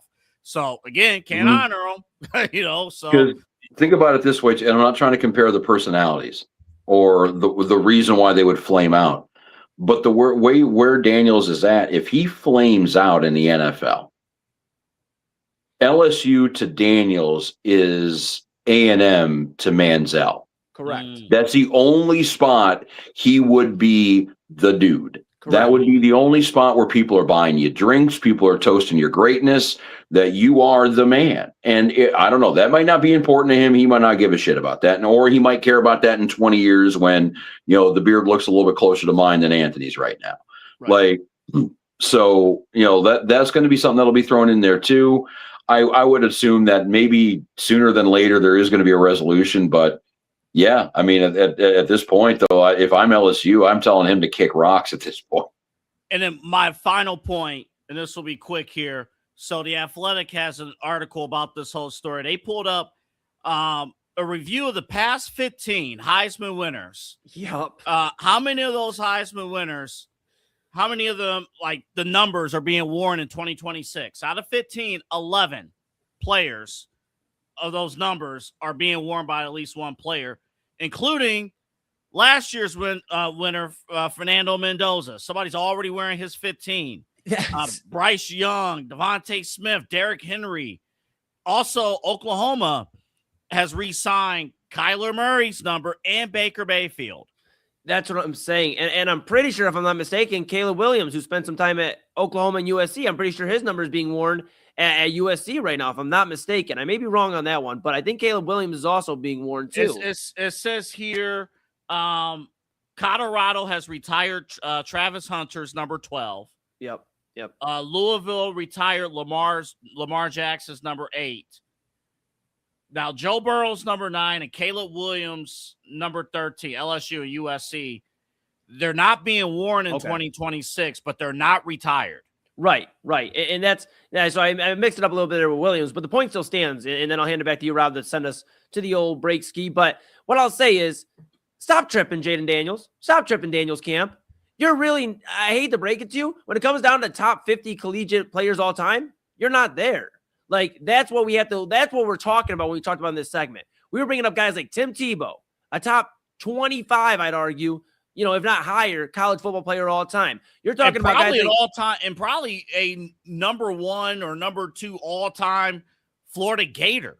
Exactly, like an ambassador for the school. Everything he's doing, like Tebow. You look at the guys you mentioned, Mendoza, Henry, all these guys. We're talking about the greats of the greats, guys that won a national championship in most cases, won a Heisman as well, but they also had the title to back it up, and they were there multiple years. Unfortunately, the transfer portal has also eliminated the idea of legends at schools. Because how can you be a legend at a school if you did 1 year? If Darian Mensah, and then I'll hand it back to you, Rob, but if Darian Mensah goes out there at the U and he has a good year, I don't think he will. Spoiler, I think Mensah's very fool's gold. But if he does look good, is the U going to go, yeah, thank you. You're the U, man. Let's retire your number. Like, you're a mate. No, he spent 1 year there. Guess what? If you want a legacy and you want to be honored, you got to give the school some loyalty too. It goes both ways. We argue about the schools not being loyal and the coaches not being loyal, but the players haven't been loyal either. So hence, why should we be loyal and honor a number? You honor things, you retire things when you want to pay homage to somebody that was loyal or paid a great impact. And the only impact Jayden Daniels is leaving is post LSU and all this bullshit. Back to you, Rob. I was looking up to, if you actually take a look at his numbers, Daniels' numbers are comparable. He might not even be the best number 5 in Redskins Commanders history. Donovan McNabb also wore 5 there for the year that he played. Yeah. Dude. And if you take, speaking of Miami, though, if you look at Cam Ward, what Heisman Trophy winner a couple of years ago with Miami, same situation, won the Heisman, didn't win a Natty, but still a pretty good year. There isn't a player on Miami wearing number 1 next year or this year. There's 2. Dude. Malachi Toney, who is going to be up for the Heisman Trophy this year if he is as good as advertised. Yeah. And then they got Mohamed Torre, a linebacker. So both, one offense, one defense, but they have 2 guys wearing number 1. Me and Double A just do like the double alley oop to you, and you just slam that thing home, bro. There ain't nothing else for us to say, brother. Send us to break. There ain't nothing else to say. Yes. All right, let's go to break quickly. We'll talk some Guardians coming up next. They are now swirling the drain. We don't know if they're going to be able to kind of stick and float around a little bit here, or if they're just going to go down with this mercy flush. Losers of 2 out of 3 against the Padres. They got the Giants coming up next, and they're going to go out west. We'll get into that a little bit, go through some news and notes, try to get out of here as fast as humanly possible, and get you going here on your way on this Sunday night. This is the main event on the Inside Edge Net. We got Anthony Alford, Eli Moon. I am Rob Rozycki. We'll be back. Dine, drink, and dance at the premier spot in town. It's time to check out all of what our friends over at the Brothers Lounge have to offer. Everything from weekly live entertainment, a wide variety of different beers, wines, and spirits, and an expertly crafted American fare menu with a twist courtesy of Chef Wynn that'll make your mouth water. So, what are you waiting for?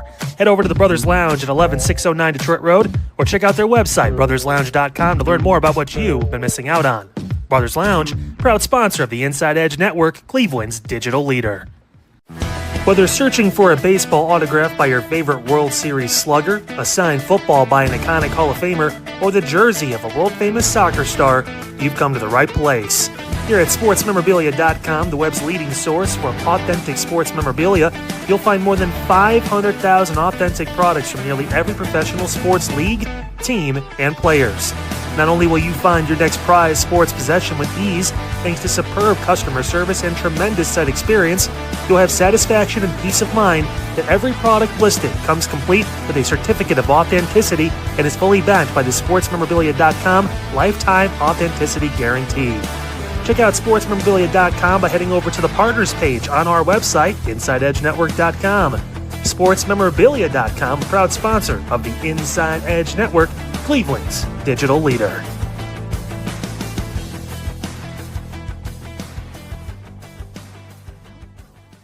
Discover our collection of handcrafted body mists made with clean, minimal ingredients. They offer a natural alternative to synthetic fragrances, perfect for sensitive skin and those seeking clean, mindful self-care, and the perfect gift for you and your special someone. Learn more about all Alley Rose Fragrances has to offer right now by clicking the link on our partner page at InsideEdgeNetwork.com. First-time customers use that promo code InsideEdge20 to receive 20% off your order. AlleyRoseFragrances.com, a proud sponsor of the Inside Edge Network, Cleveland's digital leader. Mosser Moments Photography is a husband and wife wedding photography team based in Cleveland, owned and operated by Inside Edge Network's very own Ryan Mosser and his wife Hallie. For the past 10 years, they've captured more than 100 weddings across Northeast Ohio and beyond, always working together as a true two-person team. Their style centers on authentic, emotional storytelling, documenting the real moments between two people in love and creating images that feel natural, comfortable, and true to the couple. Rooted in Northeast Ohio, but inspired by their travels, Ryan and Hallie bring a warm, personal approach to every wedding day. Their work blends experience, consistency, and a genuine passion for helping couples relive their best day through timeless photography. Learn more by checking out Mosser Moments Photography's link on our partners page at the InsideEdgeNetwork.com website. Mosser Moments Photography, a proud sponsor of the Inside Edge Network, Cleveland's digital leader. Find us on InsideEdgeNetwork.com for the latest information on your favorite shows, personalities, and network partners. Plus, we have a merch shop. That's right, we have network polos, t-shirts, champion jackets, hats, and bottles. Rep the network. Every purchase supports independent sports and entertainment media. Thank you for your support from all of us here at the Inside Edge Network, Cleveland's digital leader for news, talk, sports, entertainment, and mental health. All right, we are marching towards mid-August, and hopefully you guys had a great weekend. We talk about the Browns and how they looked against the Chicago Bears. And a big week for the Cleveland Browns.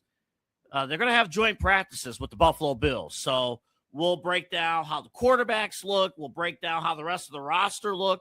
Tom Monken's first preseason game as head coach of the Cleveland Browns. How's the operation of the offense?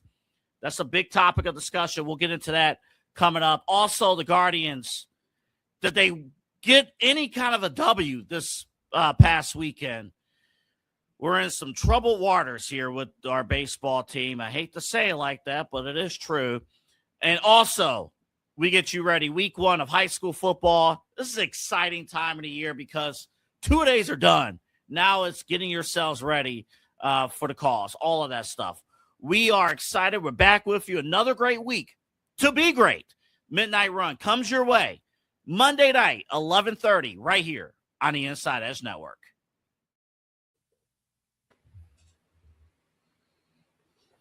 Welcome back to the Inside Edge Net and the main event. I am Rob Rozycki. We got AA Anthony Alford, Eli Moon, and we are getting along just quite nicely here on this Sunday night, recapping all of the week's highlights and lowlights and everything in between. And I guess if we're going to talk lowlights, let's switch to baseball here for a split second. The Cleveland Guardians lose to the Padres 5-0 today. I believe that's now 15 shutouts on the season, if memory serves me right here. We can always, I could be wrong. But now you're looking at another series loss, this time against a pretty good Padres team. A series I didn't have a whole lot of high hopes for walking into it. But you throw in, losing 2 out of 3 against the Tigers, losing 2 out of 3 against the White Sox, getting swept by the Mets, 2 out of 3 against the D-backs. And really, the last time they looked halfway decent was against a pretty bad Reds team. Morale is not really flying high right now, despite the fact that they did pick up a pretty good bat or two at the trade deadline. Are the Cleveland Guardians worth the attention now for the final 35-plus games of the season? Rob, question for you to your question. Am I allowed to be irrational now at this point? It's August, middle of August. We're 5 games below 500. We are 6 games out of the division, our only ticket into the playoffs. I'm just asking before I begin my point, because we were here about almost a year ago, and we were having discussions about this team and how we should rally around the comeback. And, there's a chance. Am I allowed to be irrational before I begin? Well, I don't know how irrational you're going to get, so I do have a question about that. Because 6 games in mid-August sucks. 6 games at the top of September, that's a death sentence. But we'll let me reserve judgment for a second or two. Okay, irrational with cause. All right, so I'll begin with this. Terrible. Just absolutely terrible. This team has been terrible. I mean, it has been an absolute joke, a dumpster fire, if I may, since the trade deadline. Okay, the bullpen was bad coming out of the break or the deadline, where yo-ho, more like yo no, like to stop pitching, like you were not looking good. And he's had a few all right outings, I guess, since then, but nothing crazy. Nathaniel Lowe's had some at-bats that looked good. Joe Adell has found contact a few times, but the acquisitions haven't made it worthwhile. And Nick Camino actually said this in a tweet last week, and it still rings with me. Most teams, after the deadline and making acquisitions like the Guardians, they were Buster Olney from ESPN's like, hey, the Guardians are the number 1 team in the AL post-trade deadline. They are making moves. Buster Olney is probably kicking himself. He's probably punching every wall in his house right now. Like, I can't believe I just did that shit. I cannot believe I put the Guardians number 1. Because most teams catch momentum, but the Camino's tweet and his point, the Guardians look flat, stagnant. They do not look like they are ready to go do a September run, an October run. So yes, Rob, it's not a death sentence. It certainly isn't, but it's certainly close. Certainly close, because I was sitting here saying how this run could be where they find some momentum, beat the Tigers, get back in the Central race. I know the Padres were coming in hot, winners of 5 and then 6 after they beat the Guardians in the opener of that series, but you could beat the Padres. You could beat the Rockies. You could beat the Giants before that. I mean, where's the easy win? Where's the easy win? Where's the easy win? Oh my goodness, I can't. AA. What if I told you they don't face a winning team again until September 14th? Maybe. I'm just trying. I'll really try. Listen, only 3 hits today. No hits. No hit after the 4th inning. And what can you do, right? What can you do when you just cannot string together runs? You can't string together momentum. I mean, you just got to hope for, I don't know at this point. I mean, Jose Ramirez to come along. And Jose did look, he had 2 of those hits. Or actually, yeah. But I don't know. It's just, I don't know what to tell you. Jose's looking a little bit better the last couple of games. He got his first extra base hit yesterday since his injury, which, again, I think that took about 17 games, so that's worrying in itself. But He's looking a little better. If I want to give you any sort of silver lining or any sort of out on this one, optimism, you bring up the schedule, and Double A kind of alluded to it. September 14th, it's a long time until they're facing a winning team, but I'll even go a little shorter for you. I'll give you basically a 12-game span going through end of next weekend here. So 2 weeks from now, they got San Francisco at home for the next 3. Right. Then they go to the West Coast. They have Colorado, which is oof.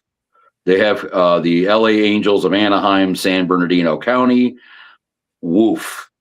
And then they'll have the Kansas City Royals, woof. So I'm saying that, and they'll finish up. That'll actually take them through the end of the month. That is the end of August. Right. If we are sitting here and we're not in it then, it's never going to happen. Correct. We just might as well pack this baby up and go home. But right now, the way the schedule's kind of set up, if you're going to make a run, it's going to be this. And then you consider, okay, San Francisco's at home, but the following, 6 games are a West Coast swing. This team's played a lot better on the road than it has at home. I don't know why, but that's the case. So you got 6 games on the road against the dregs of the National League and the American League. You got to do something with it. You got to do it. You got to move along with it. And then maybe we just luck out that phases that we've seen independently of each other play pretty well. The offense has scored runs at points in time. The bullpen has looked effective here and there. And then, the starters have looked okay. Joey Cantillo and 4 or 3 relievers yesterday threw a 1-hitter, which debate for another day. There was a walk and then a hit, and then they had 27 straight outs without another hit. 9 full innings of outs with no hits. Should that be a no-hitter? We'll talk later. But they've all looked okay enough at separate points in time. We just got to get everybody marching at the same beat. And if they can find that in the next 6 games, 12 games, great. If they can't, then we're ranking quarterbacks from college. But it's demoralizing. Let's be real about it. It's demoralizing because this is the Guardians team that was at one point earlier on in the season first in the AL Central, and they were jockeying with the Chicago White Sox. We were talking about who's going to edge it out between the White Sox and the Guardians, who's going to get this AL Central slot. And at one point, before the Red Sox got hot and the Orioles got hot and everybody else in the damn AL got hot enough to be in the wild card contention, we were talking about another team maybe getting in as the wild card. The AL Central is our only option. And this is a team that should be able to beat these teams. It's almost embarrassing to me, and maybe I'm the only one acting a little crazy here. It's almost embarrassing to me that a full-strength Guardians team, for the most part, is being questioned. Can we find to go on a run against the Giants, Rockies, and Angels? That should never be a question. I know baseball is unpredictable. I understand that. But it should never be a question for a team that we have high hopes for. And it feels like every August and September, at least the last few years, we brought our hopes down. It was last year, if we just catch the division, let's just see what happens. And now this year, it's can we beat the bad teams to get there? Because on the other side of that AA is, in my opinion right now, the way they're playing, ass-whooping city. They literally play a ton of teams that are going to be in the hunt. The Tigers. You have the Orioles that are still hanging around, the Twins that are still hanging around, the White Blue Jays Sox are in there. Exactly. Yep. And thank you, Rob. I missed the Blue Jays right at the beginning of the month. The Blue Jays. I mean, let's add to the fire. Boston's in there. I mean, there are teams that are waiting to rip the Guardians' head off. And if they don't get it together now, then to your point, Rob, it is done. But that's why my heart already feels like just temper your expectations, because clearly the Guardians have. It is no longer about winning the AL Central.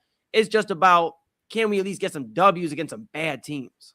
Hold up. Hold up, Eli. What did you call it? What's city? Ass-whooping city. Ass-whooping city. That's where they're heading. That's where they're headed. That's going to be a world tour. I think for me, honestly, it might have been Thursday. It might have been the day where Rozycki joined me on Midnight Run. It might have been that day where I let all my anger out of my system, and now it's just an acceptance that this is what it's going to be. They can't score. They can't hit. I haven't updated this since Thursday, but I'm sure none of this has changed. 27th in batting average, 28th in home runs as a team, 28th in RBI, 27 in hits, 28 in OPS. This is who they are. This is who they are. They can't get reliable hits. They can't score. And you The need weird thing is, superhero efforts by their pitchers every night for them to even compete. Yeah. and the baffling part about this team right now is that if you look at the numbers with runners not on base, when whenever they're not dealing with anybody on second or third or anything like that, and you're dealing with less than 2 outs, the last month has been remarkably good. They're putting runners on. They're hitting the ball. They're walking. They're getting on base.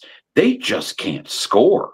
And I've never seen an offense that is so Jekyll and Hyde about when it comes down to those two situations. Like, the joke you can almost make is that, the opponent gets the Guardians right where they want them when they get the bases loaded and no outs. Right. Because we all know that just, what the most will happen is a sac fly will score a run and then we'll strand the other two guys on base, if not all three. So, Right. or we'll score a run on a double play, or, that'll be what the case is. Like, I've never seen a mental block, and it has to be a mental block because they're hitting the ball. We've seen them hit the ball. Right. If you can do it then, you can do it then. Like, if you're talented enough to hit the ball with no outs, you're talented enough to get a hit with runners on base. Like, I don't think that's debatable. It's got to be a mental thing right now, and I've never seen a team that's been like that. And if they don't figure that out, it doesn't matter what the bullpen does, what the starters are doing, what anybody else does. Like, they got to be able to. Where the difference from last year to this year was they weren't putting anybody on, but when they did get somebody on, they could get them around. Right. They could hit in the clutch a little bit. Right. That now we're not hitting in the clutch, and the power's not there either. Real quick, Eli, Yeah. we're 29th in runners in scoring position as a team, 29 out of 30. I've never seen a team, Eli, that on paper got better. And you get Jose Ramirez back, you got everybody back. All right, here we go. On paper they got better, but on the field they're worse. I've never seen that before. And it's frustrating because that's what I was, kind of alluding to earlier, Double A. It's like Nathaniel Lowe brought in from Cincinnati, a guy that had a strong batting average for a first baseman. I mean, in Cleveland, a strong batting average. I'm going to hammer down that point because we can't hit the ball for average typically. At first base, it's been a struggle throughout the last couple of seasons. So seeing that with Nathaniel Lowe, you're like, okay, a guy who has, RBIs on the year, a strong batting average. Okay, let's see what he can do. And Joe Adell coming in 62 RBIs. He's matched 16 homers in LA that, before he came over here.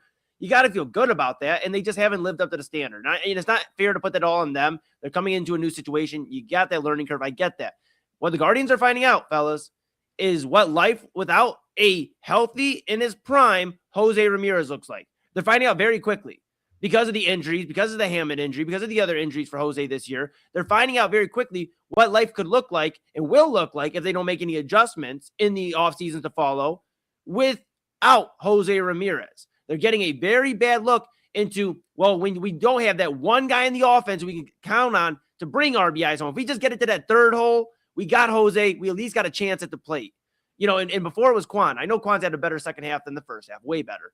But He had a historic second half at this rate. Agreed, Rob. But the thing is, for most of the season, at least the first half, Quan wasn't that consistency. So the Guardians are finding out what happens when you don't have a strong leadoff hitter in Quan that they've been able to lean on. And now they're finding out what it looks like when the franchise player starts getting a little bit older, starts getting a little bit, more injured, health starts becoming a concern. And that's just the reality when it comes to these Guardians. Is they have rested on their laurels, it feels like, that Jose Ramirez is going to be here to keep this Guardians offense intact throughout the next 10 years. That's not the case. He's mid-30s.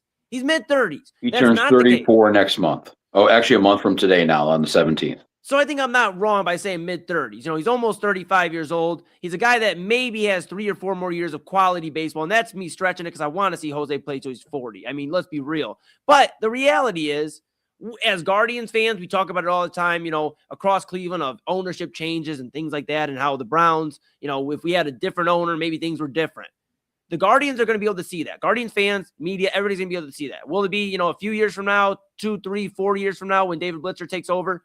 Who knows? Obviously, there's a plan where you can take it sooner, but we'll see what it looks like. And you hope that spending will increase. And the other thing to keep in mind, the lockout. Of course, salary cap and salary floor, they're going to fight for it like hell. Of course, that's going to be the big discussion from the owner's side.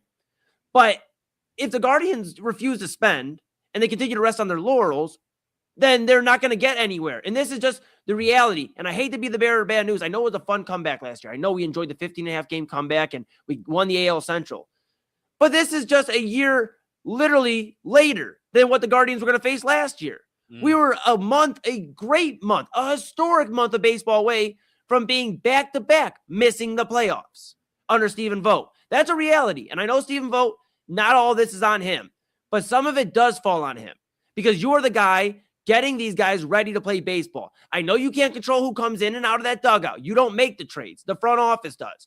But it's your responsibility to make the most out of it. I know it's a little revisionist history, but I can remember Terry Francona making the most out of some pretty rough lineups when they were injured at times or didn't make moves at the deadline. And I guess it's a little frustrating because we're literally a historic month away last year from talking about back-to-back missing the playoffs if the Guardians continue on this route this year under Stephen Vogt. And that's something we need to talk about. Well, and you bring up Jose too, and I think and with the way this team is built right now, they have to start looking at a different way to build the team because this whole have Jose be an all-world player and then enough guys to kind of carry him through is not going to work anymore. Mm-hmm. You mentioned, he is in his mid-30s now. But, you look at just the numbers on the back of the baseball card here. He's batting about 40 points lower than his career average. Mm. He's, the on base is still there. He's still walking at a pretty good clip. Right. But the number that's really is a huge deal is about 110 points lower slugging than his career run. And, he's slugging right now about 382. He's around 500 for his career. Yeah. And the power just isn't there. 10 home runs where all 10 happened before his injury. So it's not like he was on fire before the whole thing happened. 10 home runs right now, 30 the previous year, 39 the year before that. And he's been anywhere between 35 and 25 his entire career, really, as a full-time player. Mm. Like the numbers, the power numbers just aren't there. And again, you want to throw this on the list of things that, if it doesn't happen, then nothing else matters. Jose Ramirez being an average player, we're seeing what happens with this team now when he is basically a league average player when it comes down to, and he's making errors at third base that he doesn't normally make. Hopefully this is just a blip on the radar with a bad injury and we're back to normal next year. But, mid-30s has happened before. Father time's kicked in a little earlier than that on some guys. So we have to keep an eye on that. Yeah. And the one other thing, and doubly, if you want to chime in after this, you're more than welcome to. My last thing on this, though, because it frustrates me. And Rob, I know, and W, you guys know because I'm a big baseball fan. Like that's Papa Moon. That's his sport. So when I sit down and talk sports, the first thing that comes out of his mouth is, man, you see the guards, man. And it pains me because damn, he saw 95 and 97 and all the in 2016's heartbreak. He saw all that. I want one for Papa Moon and for the generations of Guardians and Indian fans back then, like that have rooted for this team and wanted them to just invest. And they are just finding out the cruel reality, Rob, that this Jose Ramirez run as a Guardian could be coming to a quicker end than we expect, at least in terms of what we knew him as. And we still appreciate him. He's a legend, one of the greatest, if not the greatest Cleveland baseball player of all time. But it's frustrating because now there's a case to be made, at least modern. And I definitely would make a case because of the two contracts. That's a different show, Rob. Well, that's a different show. What we'll say is Jose Ramirez, a legendary Guardians player, could be coming to an end in terms of his run here with the franchise at a high clip. What's the Guardians' backup plan? You know what it reminds me of?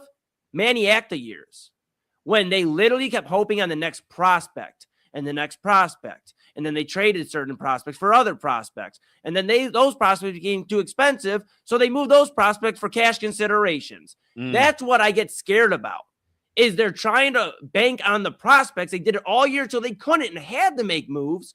So I'm scared of what it looks like in the future. Who's taking the baton? Of course, you see DeLauder. He's had shining moments. Bazana.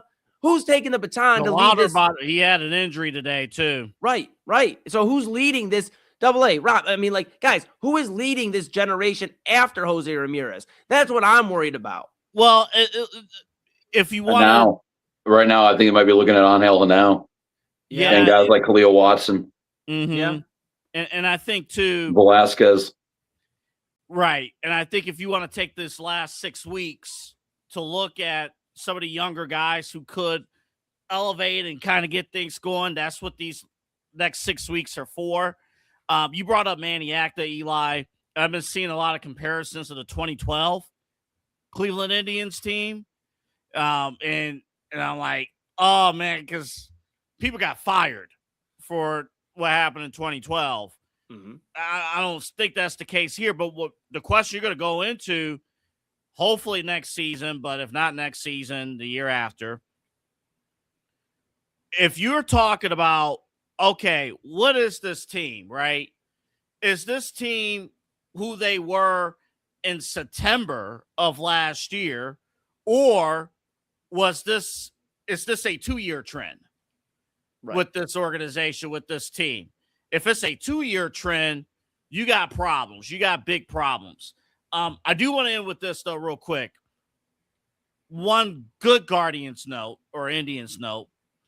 Eli already knows this. Rob, 20 years ago, we don't have the clip, but 20 years ago, something really good happened with the Cleveland Indians, I believe this particular week in 2006.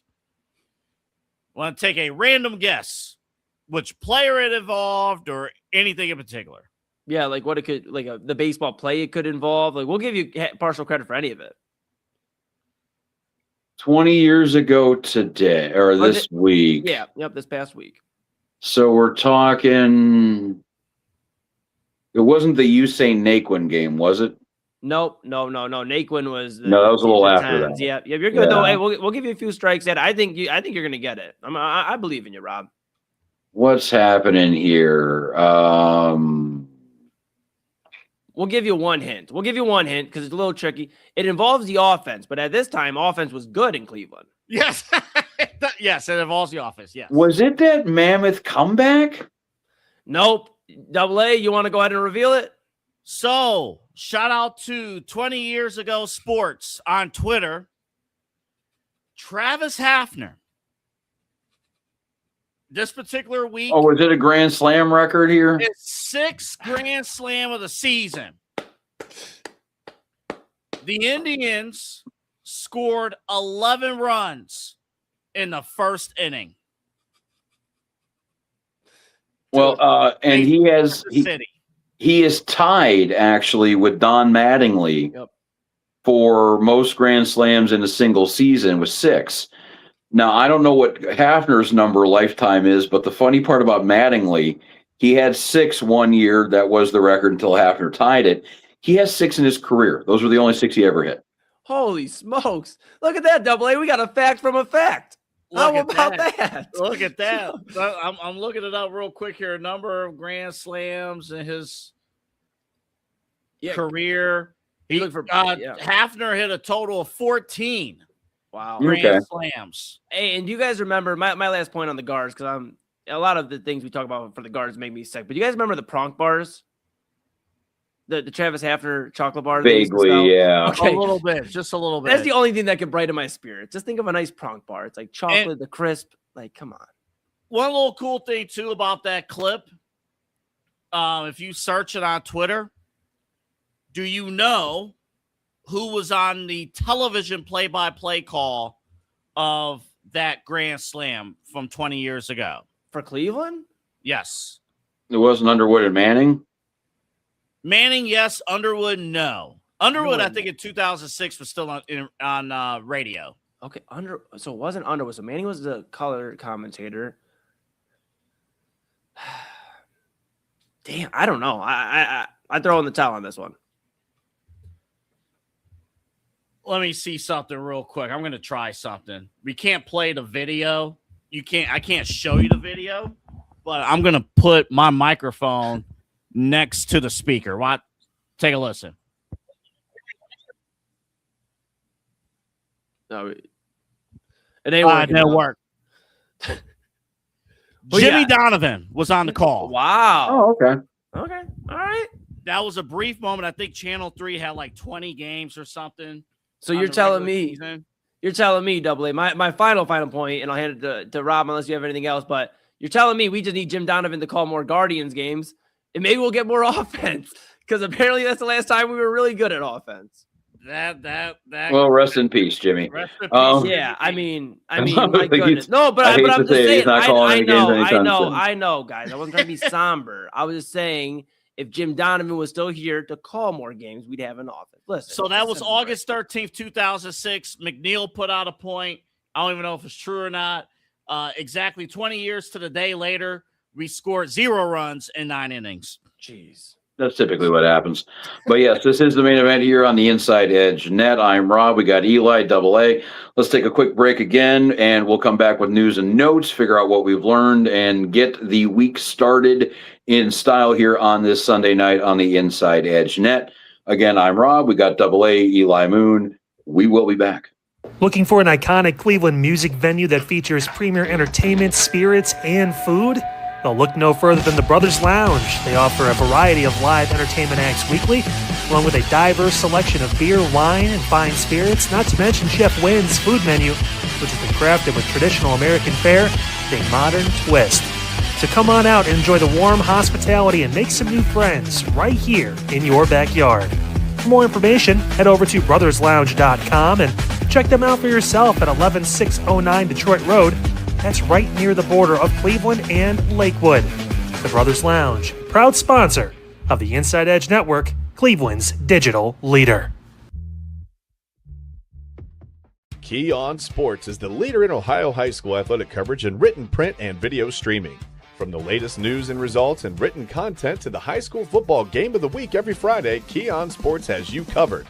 The vision of 15-time published author Vince McKee has become the most trusted site in Ohio high school athletic news.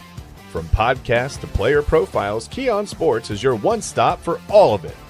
Visit them today at keyonsports.com or on YouTube at Key On Sports. Check out their socials on Twitter and Facebook as well. Please support the new Inside Edge Network by liking, subscribing, and following us on your favorite social media platforms. It's at Inside Edge Net across Facebook, TikTok, YouTube, X, and IG. And don't forget to download our new app over on Roku. And as always, thank you for supporting your favorite shows on the Inside Edge Network, Cleveland's digital leader for news, talk, sports, entertainment, and mental health. Fanatics isn't just our name, it's who we are. Loyal, passionate fans, dedicated to our favorite teams and to the sports we love. That's why we're honored to be able to offer fans the world's largest collection of official sports apparel and sports jerseys from all leagues, teams, and players you love. We feature a wide selection of gear from every league, including the NFL, MLB, NBA, NHL, and NCAA merchandise, which allows us to serve fans of football, baseball, hockey, basketball, lacrosse, soccer, golf, and everything else that gets your heart pumping. Go to InsideEdgeNetwork.com under our Partners section to find our link to check out all of what Fanatics has to offer. Fanatics, a proud sponsor of the Inside Edge Network, Cleveland's digital leader. Clean energy, bold flavors, no jitters. See why people won't shut up about Dubby. Whether you're starting your workday or getting ready to exercise, Dubby Energy helps you lock in and focus. Over 15 different flavors to choose from. Order Dubby Energy right now and find out more information by checking out our partners page on InsideEdgeNetwork.com. Also, use that promo code InsideEdge10 to receive 10% off your order. Dubby Energy, your energy-focused sponsor of the Inside Edge Network, Cleveland's digital leader. Discover our collection of handcrafted candles made with clean, minimal ingredients. Every product thoughtfully created in small batches free from harmful toxins for mindful everyday indulgence. Imported coconut soy wax with natural wood wicks to offer long-lasting burn and rich fragrance. Find out more about Alley Rose Fragrances by checking out their link on our partners page at InsideEdgeNetwork.com. And if you're a first-time customer, use the promo code InsideEdge20 to receive 20% off your order. AlleyRoseFragrances.com, a proud sponsor of the Inside Edge Network, Cleveland's digital leader. Dine, drink, and dance at the premier spot in town. It's time to check out all of what our friends over at the Brothers Lounge have to offer. Everything from weekly live entertainment, a wide variety of different beers, wines, and spirits, and an expertly crafted American fare menu with a twist courtesy of Chef Wynn that'll make your mouth water. So, what are you waiting for? Head over to the Brothers Lounge at 11609 Detroit Road or check out their website, brotherslounge.com, to learn more about what you've been missing out on. Brothers Lounge, proud sponsor of the Inside Edge Network, Cleveland's digital leader. Whether searching for a baseball autograph by your favorite World Series slugger, a signed football by an iconic Hall of Famer, or the jersey of a world-famous soccer star, you've come to the right place. Here at sportsmemorabilia.com, the web's leading source for authentic sports memorabilia, you'll find more than 500,000 authentic products from nearly every professional sports league, team, and players. Not only will you find your next prized sports possession with ease, thanks to superb customer service and tremendous site experience, you'll have satisfaction and peace of mind that every product listed comes complete with a certificate of authenticity and is fully backed by the sportsmemorabilia.com lifetime authenticity guarantee. Check out sportsmemorabilia.com by heading over to the partners page on our website, InsideEdgeNetwork.com. SportsMemorabilia.com, proud sponsor of the Inside Edge Network, Cleveland's digital leader.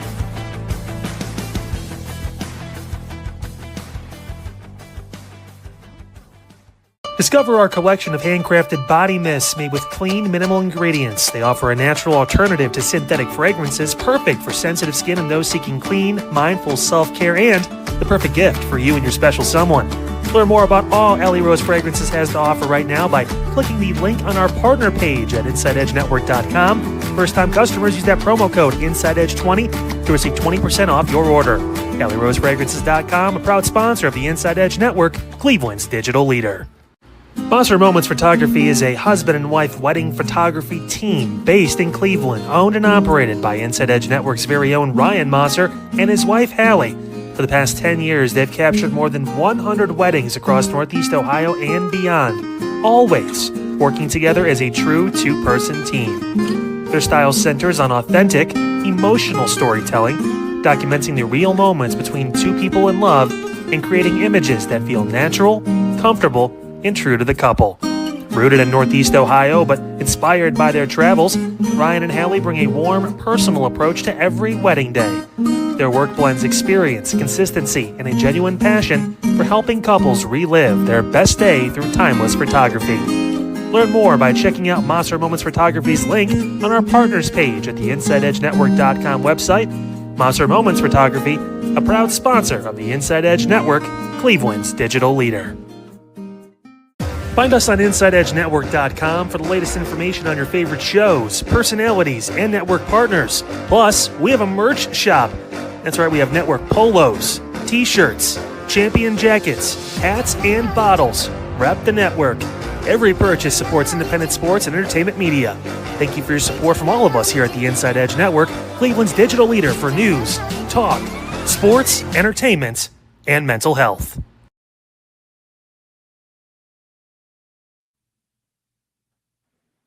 All righty, this is the main event on the Inside Edge Net. I'm Rob. We got Double A, Anthony Alford, Eli Moon. And let's start off with news and notes. I know this wasn't on the list of talking before the show because it actually came down during the show. Real quick, not really a sports story, but Hayden Panettiere, the actress, passes away very suddenly. I think at age of 36 years old.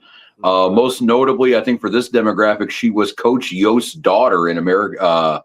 In Remember the Titans, she was also in Heroes and in Nashville and a bunch of other stuff. But yeah, I think everyone was a little surprised by somebody so young, kind of suddenly getting that announcement there. Yeah, super sad. I mean, and I think she was in like some Disney movies as well, and just I definitely recognize that name from like growing up. Like, I mean, I'm 29, so like seeing her kind of grow up through her actress career and things like that, just severely sad, man. I mean, death is never an easy thing. No matter if it's, somebody close to you or somebody you grew up, watching, rocking with, just never easy. So, prayers go out to the Panettiere family and her loved ones, her close ones and all that.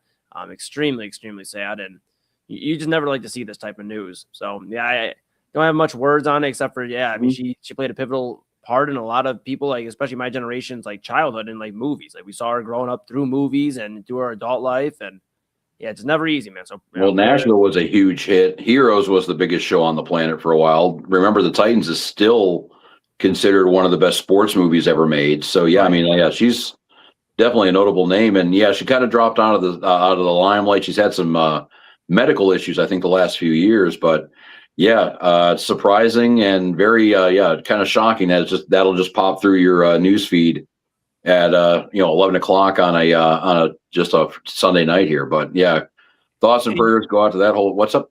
I was gonna say real quick. You think about her role and Remember the Titans and what she did in particular, like that whole storyline. Coach Klein and all that stuff. Like, and she knew her character, like knew football and stuff. Like to be a child actress, back then, and to have that strong of a presence in a movie that is as memorable as Remember the Titans, that's pretty special. And it also hits home too when somebody, I guess, is close to your age, close to my age, like, oh man, like she's 36, I'm 34. It's just, it gets really tough. And again, we don't know either, because it's just broke. We don't know cause of death, anything like that, but yeah, definitely thoughts and prayers and everything to the family, friends, and fans too. Mm-hmm. Yeah.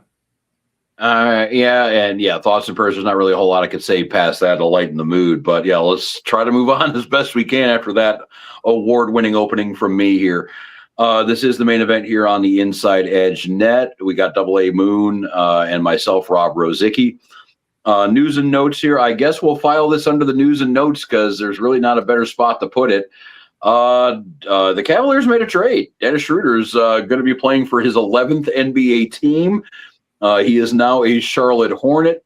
The Cavaliers get back a pretty young player who had an off year last year, Trey Mann. Yeah. What do we think of this deal, gentlemen?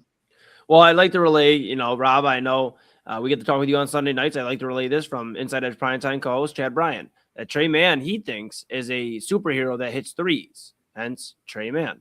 He's a Trey Mann. But, yeah, we'll see what happens, man. He's a younger guy. I mean, he does help out with the cap space. The big goal for the Cavaliers this offseason is getting under the second apron. That's why James Harden is, I guess, meticulously still waiting to sign his deal. And, this is why we made the move we did. Yeah, or the Cavs made the move they did, this past week.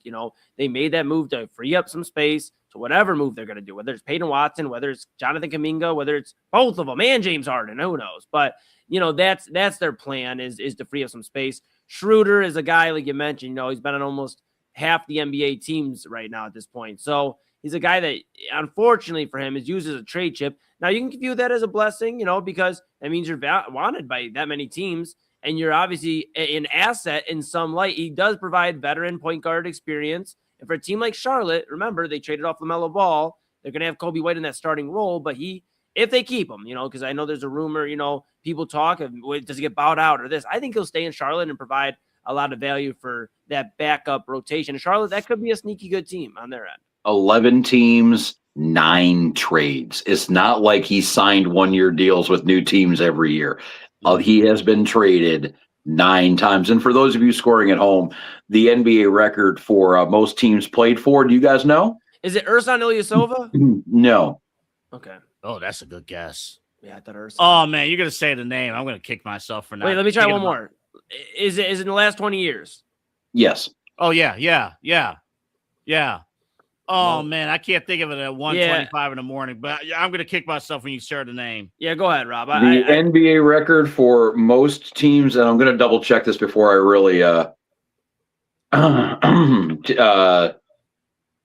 double check this before I get, because I think it was, yes, former Piston, Rocket, Grizzly, Warrior, Magic, Bucks, Sun, Thunder, 76er, Pelican, Wizard, Hornet, and Nugget, Ish Smith. Yes. Okay. Hey, Ish Smith. Ish Smith making an appearance. Teams. Yeah, he's making an appearance here on the show tonight. Hey, look at that. Are you kidding me? Crazy. Oh. Now, Double A. I'm sorry, 13 teams. He played for 13 teams. I counted 14 year. And if you look at what Schroeder did too, he played his first 4 with Atlanta. Yep. And then he played, I think, a couple of years with LA. Like, he's had a couple of stints somewhere that were long term. But like, when he gets traded once, like, he doesn't play for 2 teams a year. He'll play for 3. He'll play for 4. Well, I think the thing for him too is a lot of times his contract, because he's played well enough, is like it's either a detriment to a team that's trying to get out of salary, or it's viewed as to some of these teams somebody that can be a veteran presence. Ultimately, and I'll hand this off to you, Double A, on your thoughts, but I just think that for the Cavs, this is just one domino. We're waiting for the big domino splash, whatever that means for an offseason we thought would be stars. Whatever the splash may be, if it's just James Harden signing or Watson or Kuminga, this is what this feels. We're prepping for a move probably as soon as this week. Now, Cavs Radio Network voice Tim Alcorn said, hey, don't worry, James Harden, he'll be back here. You ever talk with family or friends, people that, like, you're knee-deep in sports talk with, and, like, your mind starts to race after they say something? It's nothing bad. It's just like your mind starts to race. My uncle brought up at our family gathering yesterday. But in mind, if the Cavs cut their losses and said, move on from James Harden. And I'm like, well, why would you say that? It's like, well, if you lock up James Harden, you can't improve your team anymore. Like, that's your team. Like, that's really it, depending on what he signs, right? Right. That's really it.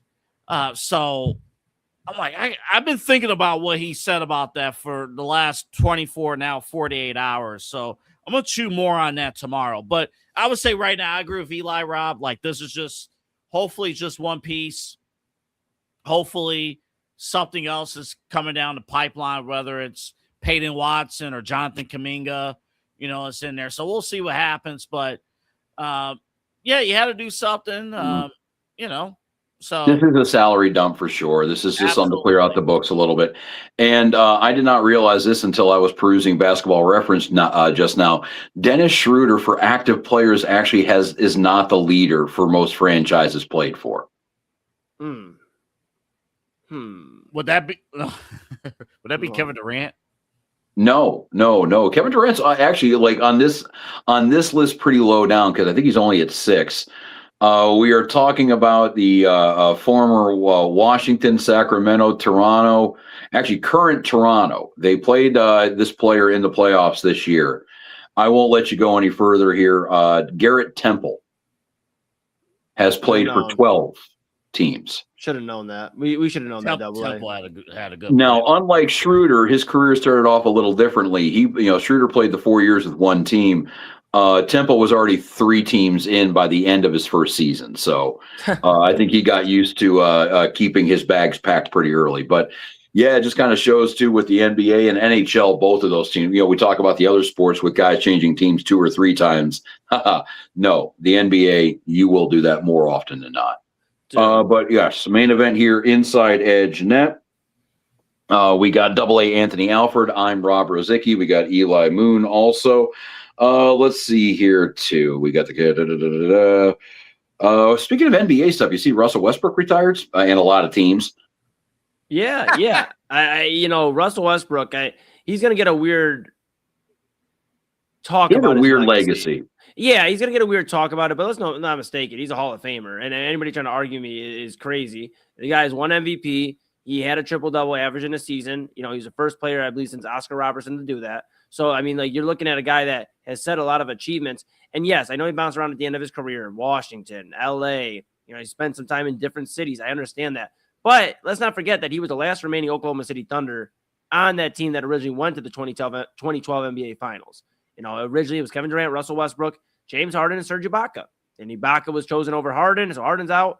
Then, eventually KD decides, I'm out of here. Ibaka moves on, and Russ is sitting there. And he was literally the life of that OKC Thunder team. When they weren't great, they were an 8 seed before the play-in existed. If you were an 8 seed, you just went and played the 1 seed. That's just what it is, buddy. And you went and played these teams, and you had these underdog stories with Russell Westbrook. So I think that's what a lot of people will remember, especially in Oklahoma City and across the NBA.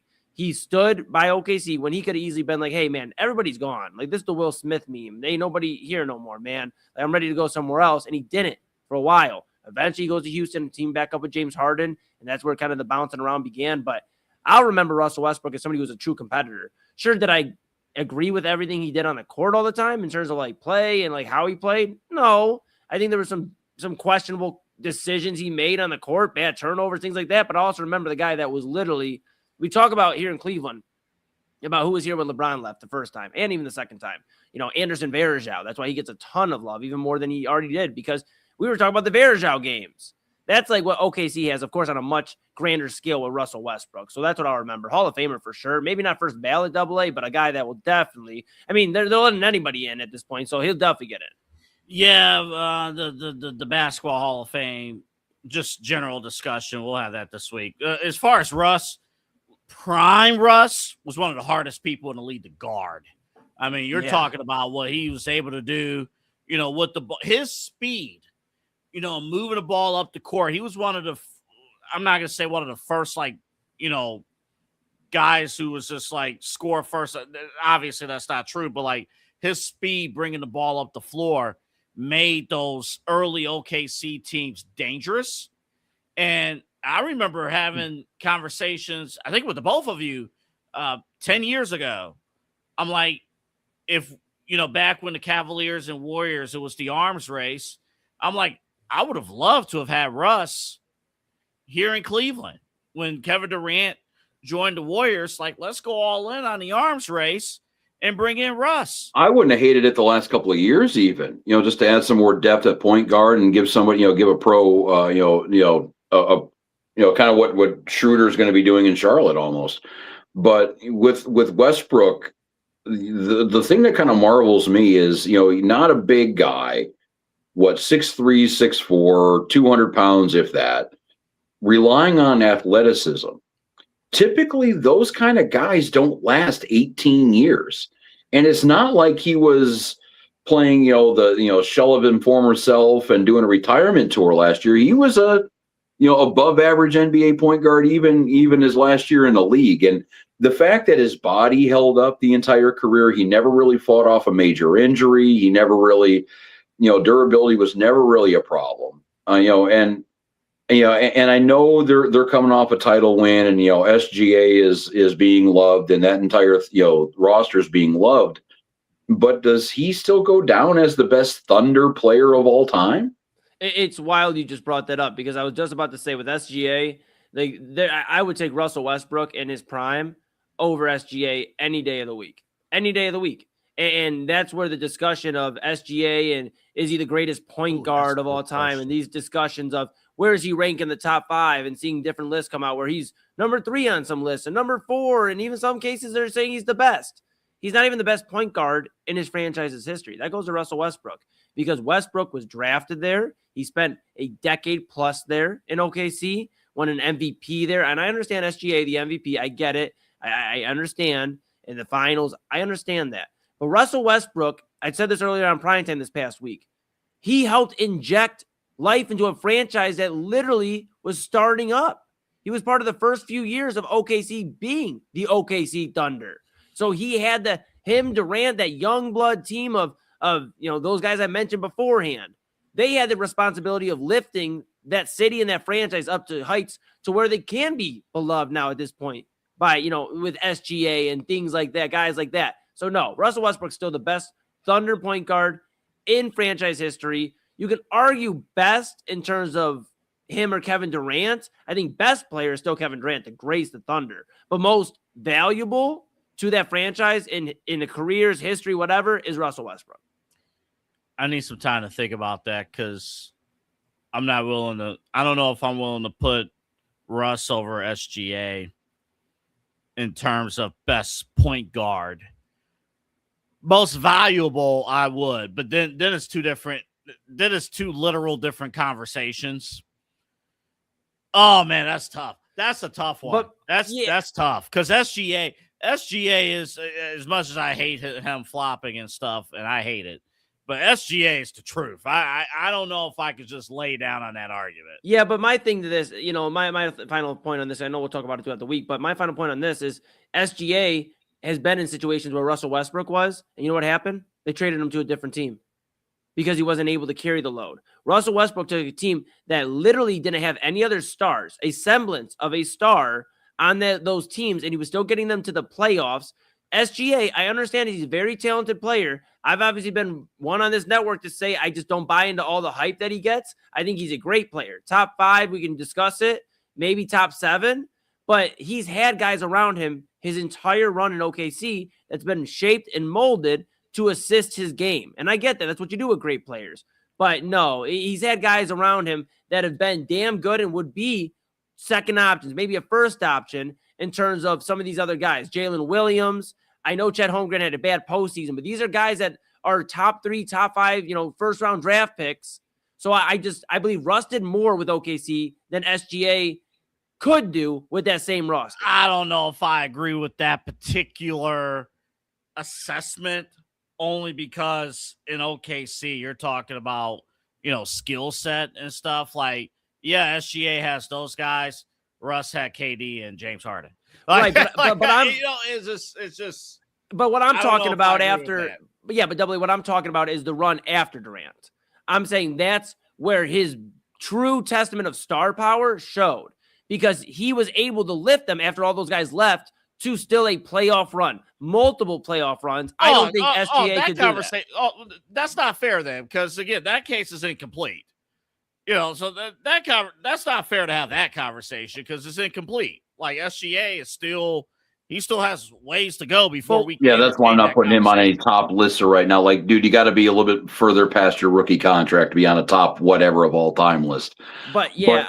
I think the other thing that we're going to take away too from Westbrook's run and that Thunder run, take some basketball fan who's 12 or 13 years old and show him a picture of Kevin Durant, James Harden, and Russell Westbrook on the same team as all young, effective players, and they're going to think it's photoshopped. Like those 3 might go down as the best trio to never win a title.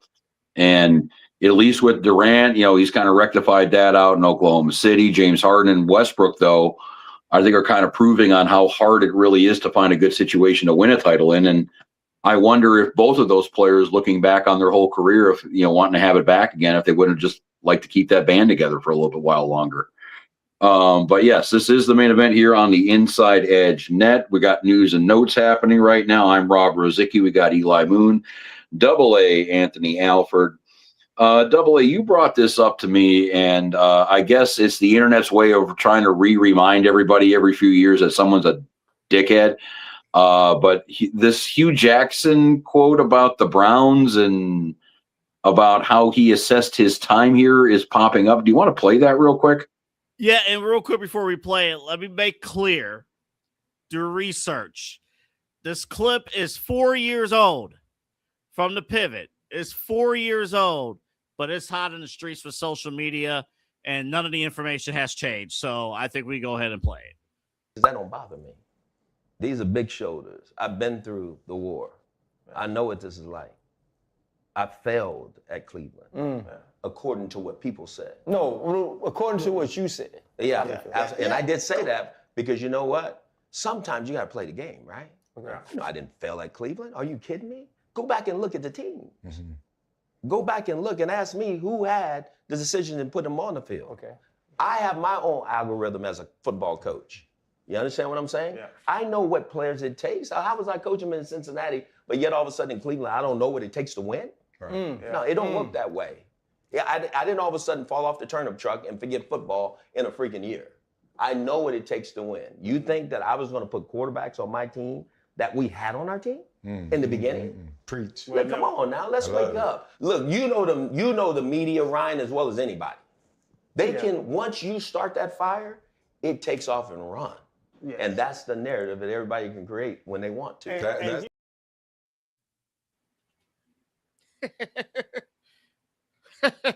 So let me get this straight. In the clip that he said he didn't fail, he said he failed earlier.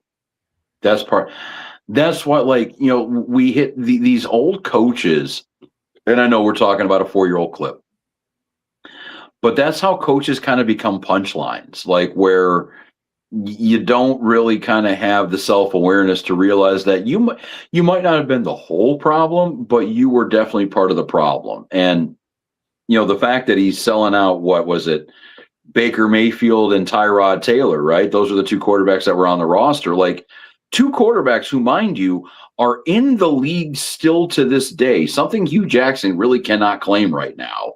So you're going to throw those guys under the bus, which every great coach knows that the first thing you do when you fail is you blame the players and don't take any responsibility on your own end.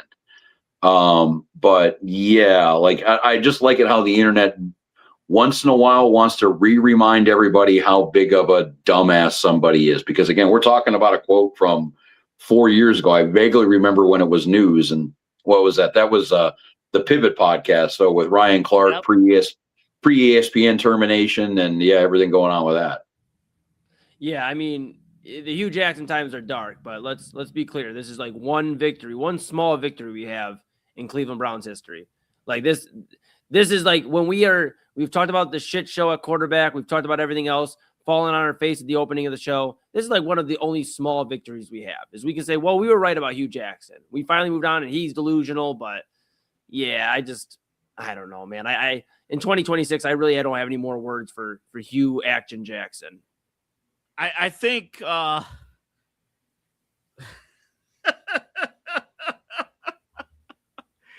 it's he said, trust me with Cody Kessler. He said, Rob, I remember doing those freaking post-game shows at TAM after those horrific losses. And his teams were close and they couldn't get it done. And it's like, sometimes your record says who you are. And that's what it was. And he said, how could I be this good of a coach in Cincinnati and then not, and then he wasn't the head guy in Cincinnati. I'm like, yeah. When you sat at the head of the table, you were trash. You were trash. And then, all right, fine. We'll even give you the excuse of, okay, 2016, you were fielded a bad team. And in 2017, you were fielded a bad team. Yeah, and to be clear, you had a roster with Baker Mayfield, Jarvis Landry, Nick Chubb, Myles Garrett, and many others, and you were 2-5-1. But keep in mind, and in all fairness, he wasn't throwing Baker and Tyrod underneath the bus. He was throwing Deshaun Kaiser, Cody Kessler, and Kevin Hogan under the bus. And yeah, I get that. But the thing is, too, is like you took that job with at least Kaiser and Hogan on the roster. Like, it's not like this caught you by surprise. You were saying, all right, this is Hugh Jackson football, baby, while apparently knowing full well that you didn't have a quarterback. Like, again, like you got to take some responsibility in your own right. And when I'm talking, not just a coach, but a leader in general, you have to have the ability to say, all right, this one's on me. I dropped the ball. I could have done things better. I could have made a different decision. And the fact that he hasn't really done that is kind of proven why he's still bouncing around lower level college football as a position coach. Because he's the quarterback coach at Georgia Tech no, it's an HBCU, right? Yeah. Georgia State. And also remember, too, guys, he wanted to trade for A.J. McCarron over in Cincinnati. Yeah, that was true, too. And because of a broken fax machine, it didn't go through. And A.J. McCarron has not had a highly successful NFL career. So even when he wanted to get his guy, it still didn't work out. Yeah. But good luck to you, Jackson. I'm sure he's a good guy. Hopefully he's doing some great things. But you want to talk about like not taking accountability. There it is. And I think what makes this record sting for Browns fans is that you thought, okay, coming out of that, you had a team that was built to compete and contend for Super Bowls, and then that got blown up for Deshaun Watson, and now we're in year 5 of Watson, and why fans are extremely frustrated with the Cleveland Browns. Yeah, and it's the same cycle, different kind of day. All right, this is the main event here on the Inside Edge Net. We're pushing 1:45 right now. So do you want to knock out one more news and note, or do we just want to move to what we've learned at this point in time? I'll take the room's temperature on this one. My bladder is saying we need to go right to news and I'm sorry, right into what did we learn? All right, all right, Moon, what did we learn today? Yeah, what I learned this weekend is just look, the summer is coming to an abrupt end apparently because it's rained literally every freaking day for the last 10 days here in Cleveland, Ohio. And you get your summer days in, get your summer nights in while you can. Enjoy that summer weather. You know, Pop Moon and I were chilling outside, enjoying the summer weather. I was outside all throughout Cleveland, Ohio, throughout the day. Enjoy your summer days. Enjoy whatever's left of Guardians baseball, because that will unfortunately be coming to an end here in about a month's time if I'm on track with how bad this team's been recently. So enjoy some good Guardians baseball. Enjoy some good eats. Step out. There's some good concerts still at Blossom and a lot of great stuff going on. So just my what I learned this weekend is, unfortunately, what I learned almost every middle of August, that summer is coming to a close. Here sooner than I'd expect. And just enjoy it. Just enjoy it. Get out there and rock out. Go enjoy some great shows. You know, again, the Brothers Lounge, title sponsor of the Inside Edge Network. Great shows all week long. I'll have some shows and some announcements coming up in the next few weeks. And yeah, just enjoy summer, enjoy great music, enjoy community, and start getting your windbreaker from the InsideEdgeNetwork.com merchandise store, because you'll need it at this point. Yeah, you will need it at some point. But yeah, definitely InsideEdgeNetwork.com. Even the polos, got to get the polos. Yeah, high school football about to start up later in the week. So can't wait for that. All right. Listen, I learned that sometimes when you get lost into YouTube, you sometimes stumble onto a random video and you say, man, I want to do more research about said player. Ladies and gentlemen, I'm not breaking news, but in case anybody forgot, the late, great Sean Taylor was an absolute effing beast. That's what I'm watching the highlights of Sean Taylor. I'm watching how he's covering the field, you know, his time, you know, with the Washington Redskins. I'm watching how he's covering the field. I'm watching how aggressive he was playing his position on defense. I'm like, dude, Sean Taylor, had he been able, you know, unfortunately, tragically passed away, had he been able to play out his NFL career, I have no doubt in my mind Sean Taylor would be a first ballot Hall of Famer. I think he's that good. He's that special. You talk about DBs who's able to effectively not just cover and do that, but the speed to be able to scan the field, to be able to go point of attack, make contact with whoever's out there in the open field. Sean Taylor did just that. And honestly, the game kind of changed because of Sean Taylor. Sean Taylor is responsible for the Pro Bowl no longer accepting real tackles. Sean Taylor had the last real tackle in the history of the Pro Bowl. Since Sean Taylor decked, I forgot who it was, but he decked whoever he decked in the Pro Bowl. That was it. All right, guys, no more real hitting.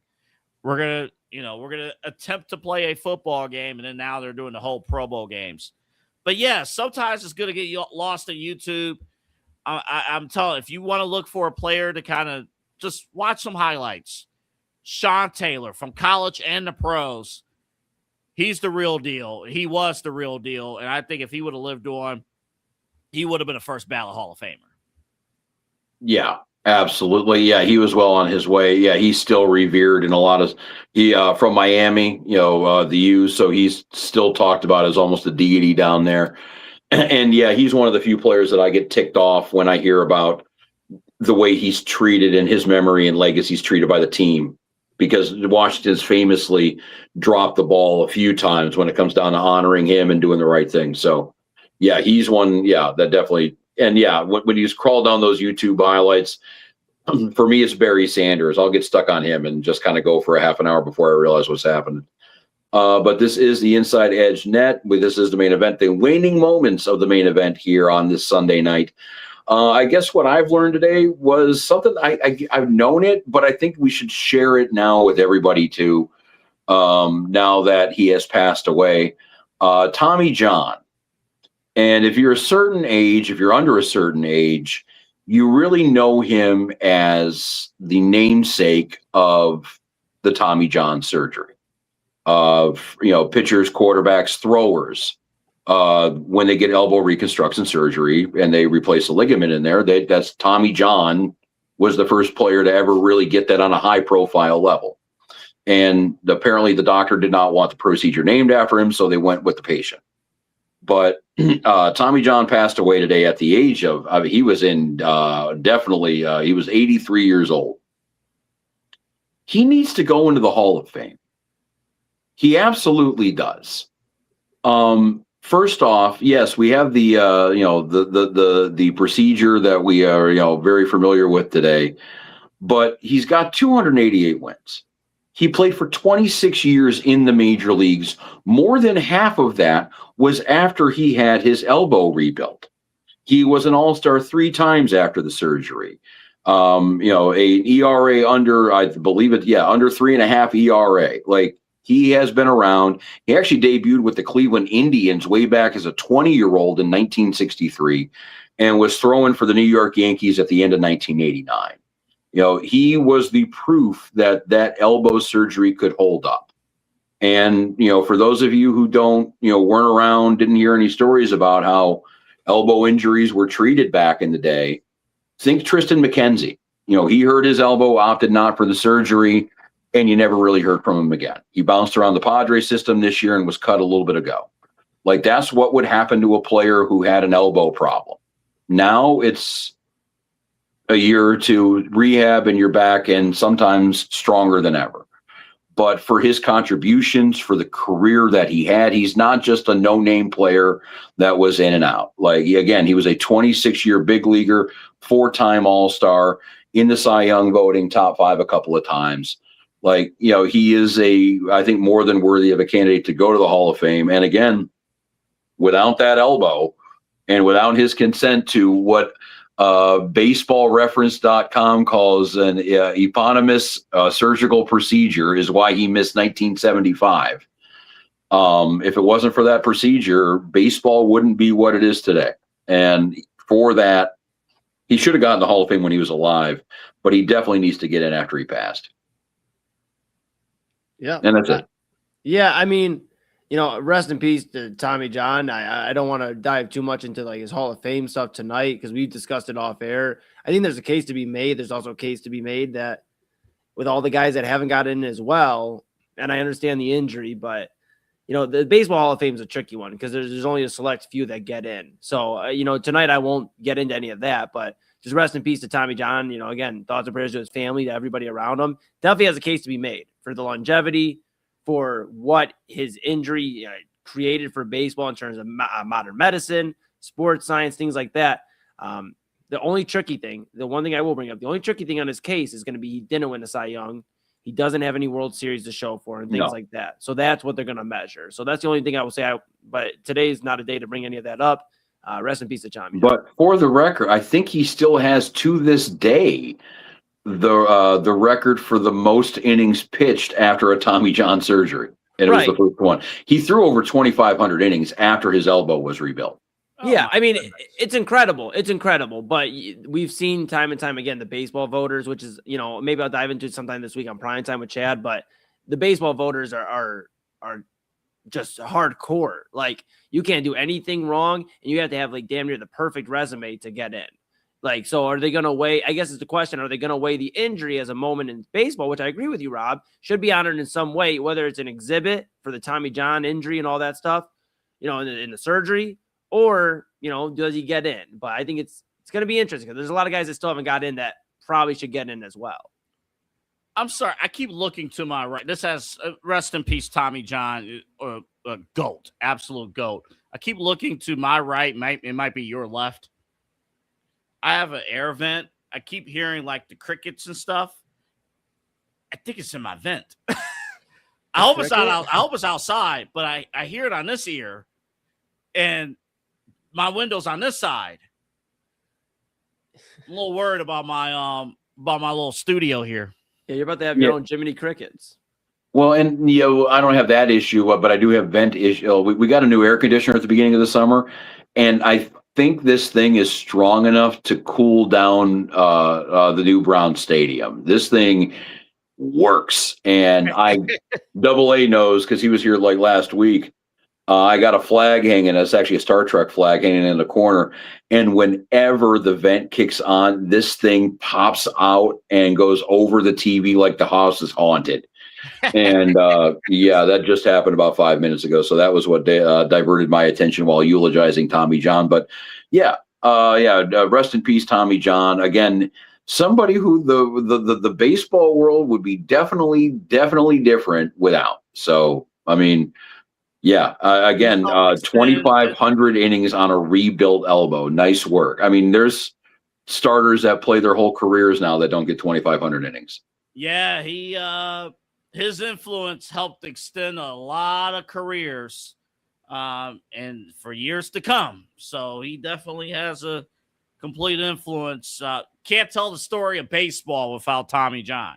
Right. Yeah, and I think that's probably my argument for the Hall of Fame for him, because I think, if you have that distinction here, of being able to, have an integral part to the story of baseball, then you should probably at least get some recognition in the Hall of Fame.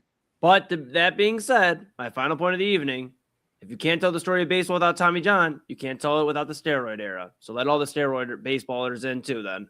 You ain't getting an argument out of me. Yeah, you're not going to fight me on that one. I'm just saying. And by the way, Justin Verlander and Max Scherzer are the only two active pitchers who have more innings in their career than Tommy John had after his elbow was rebuilt. Yeah, I mean, incredible.